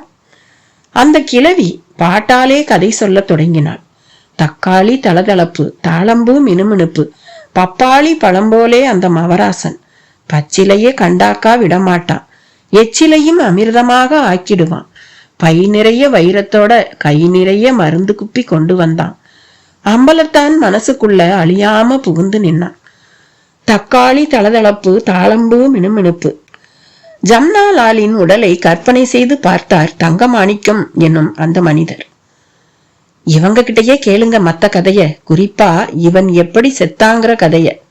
அண்ணே, அதை விட வைரம் பத்தி ஏதாவது சொல்லுதான்னு பாப்போம். அந்த ஊர்லயே பழைய விஷயம் பூராவும் தெரிஞ்ச ஒரே கிழவி இதுதான். இது மூலமாத்தான் நமக்கு பல விஷயம் தெரிய வந்துச்சு.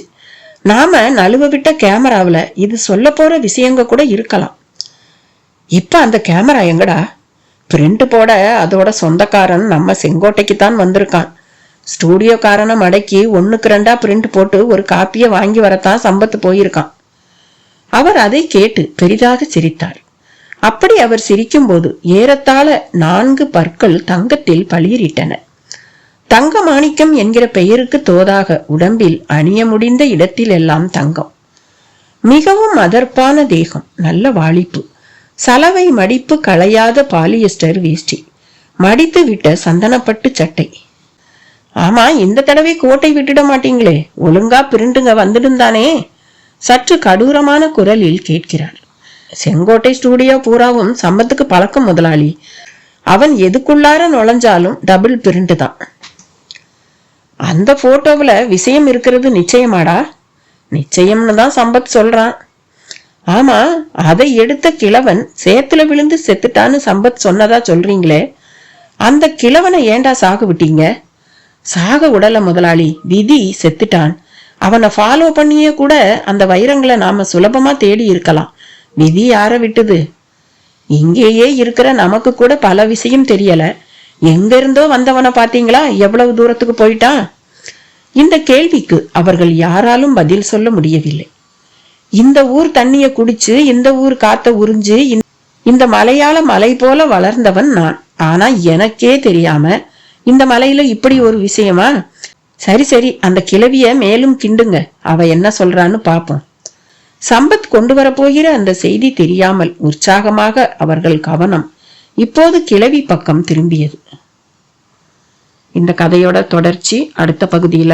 பாய்.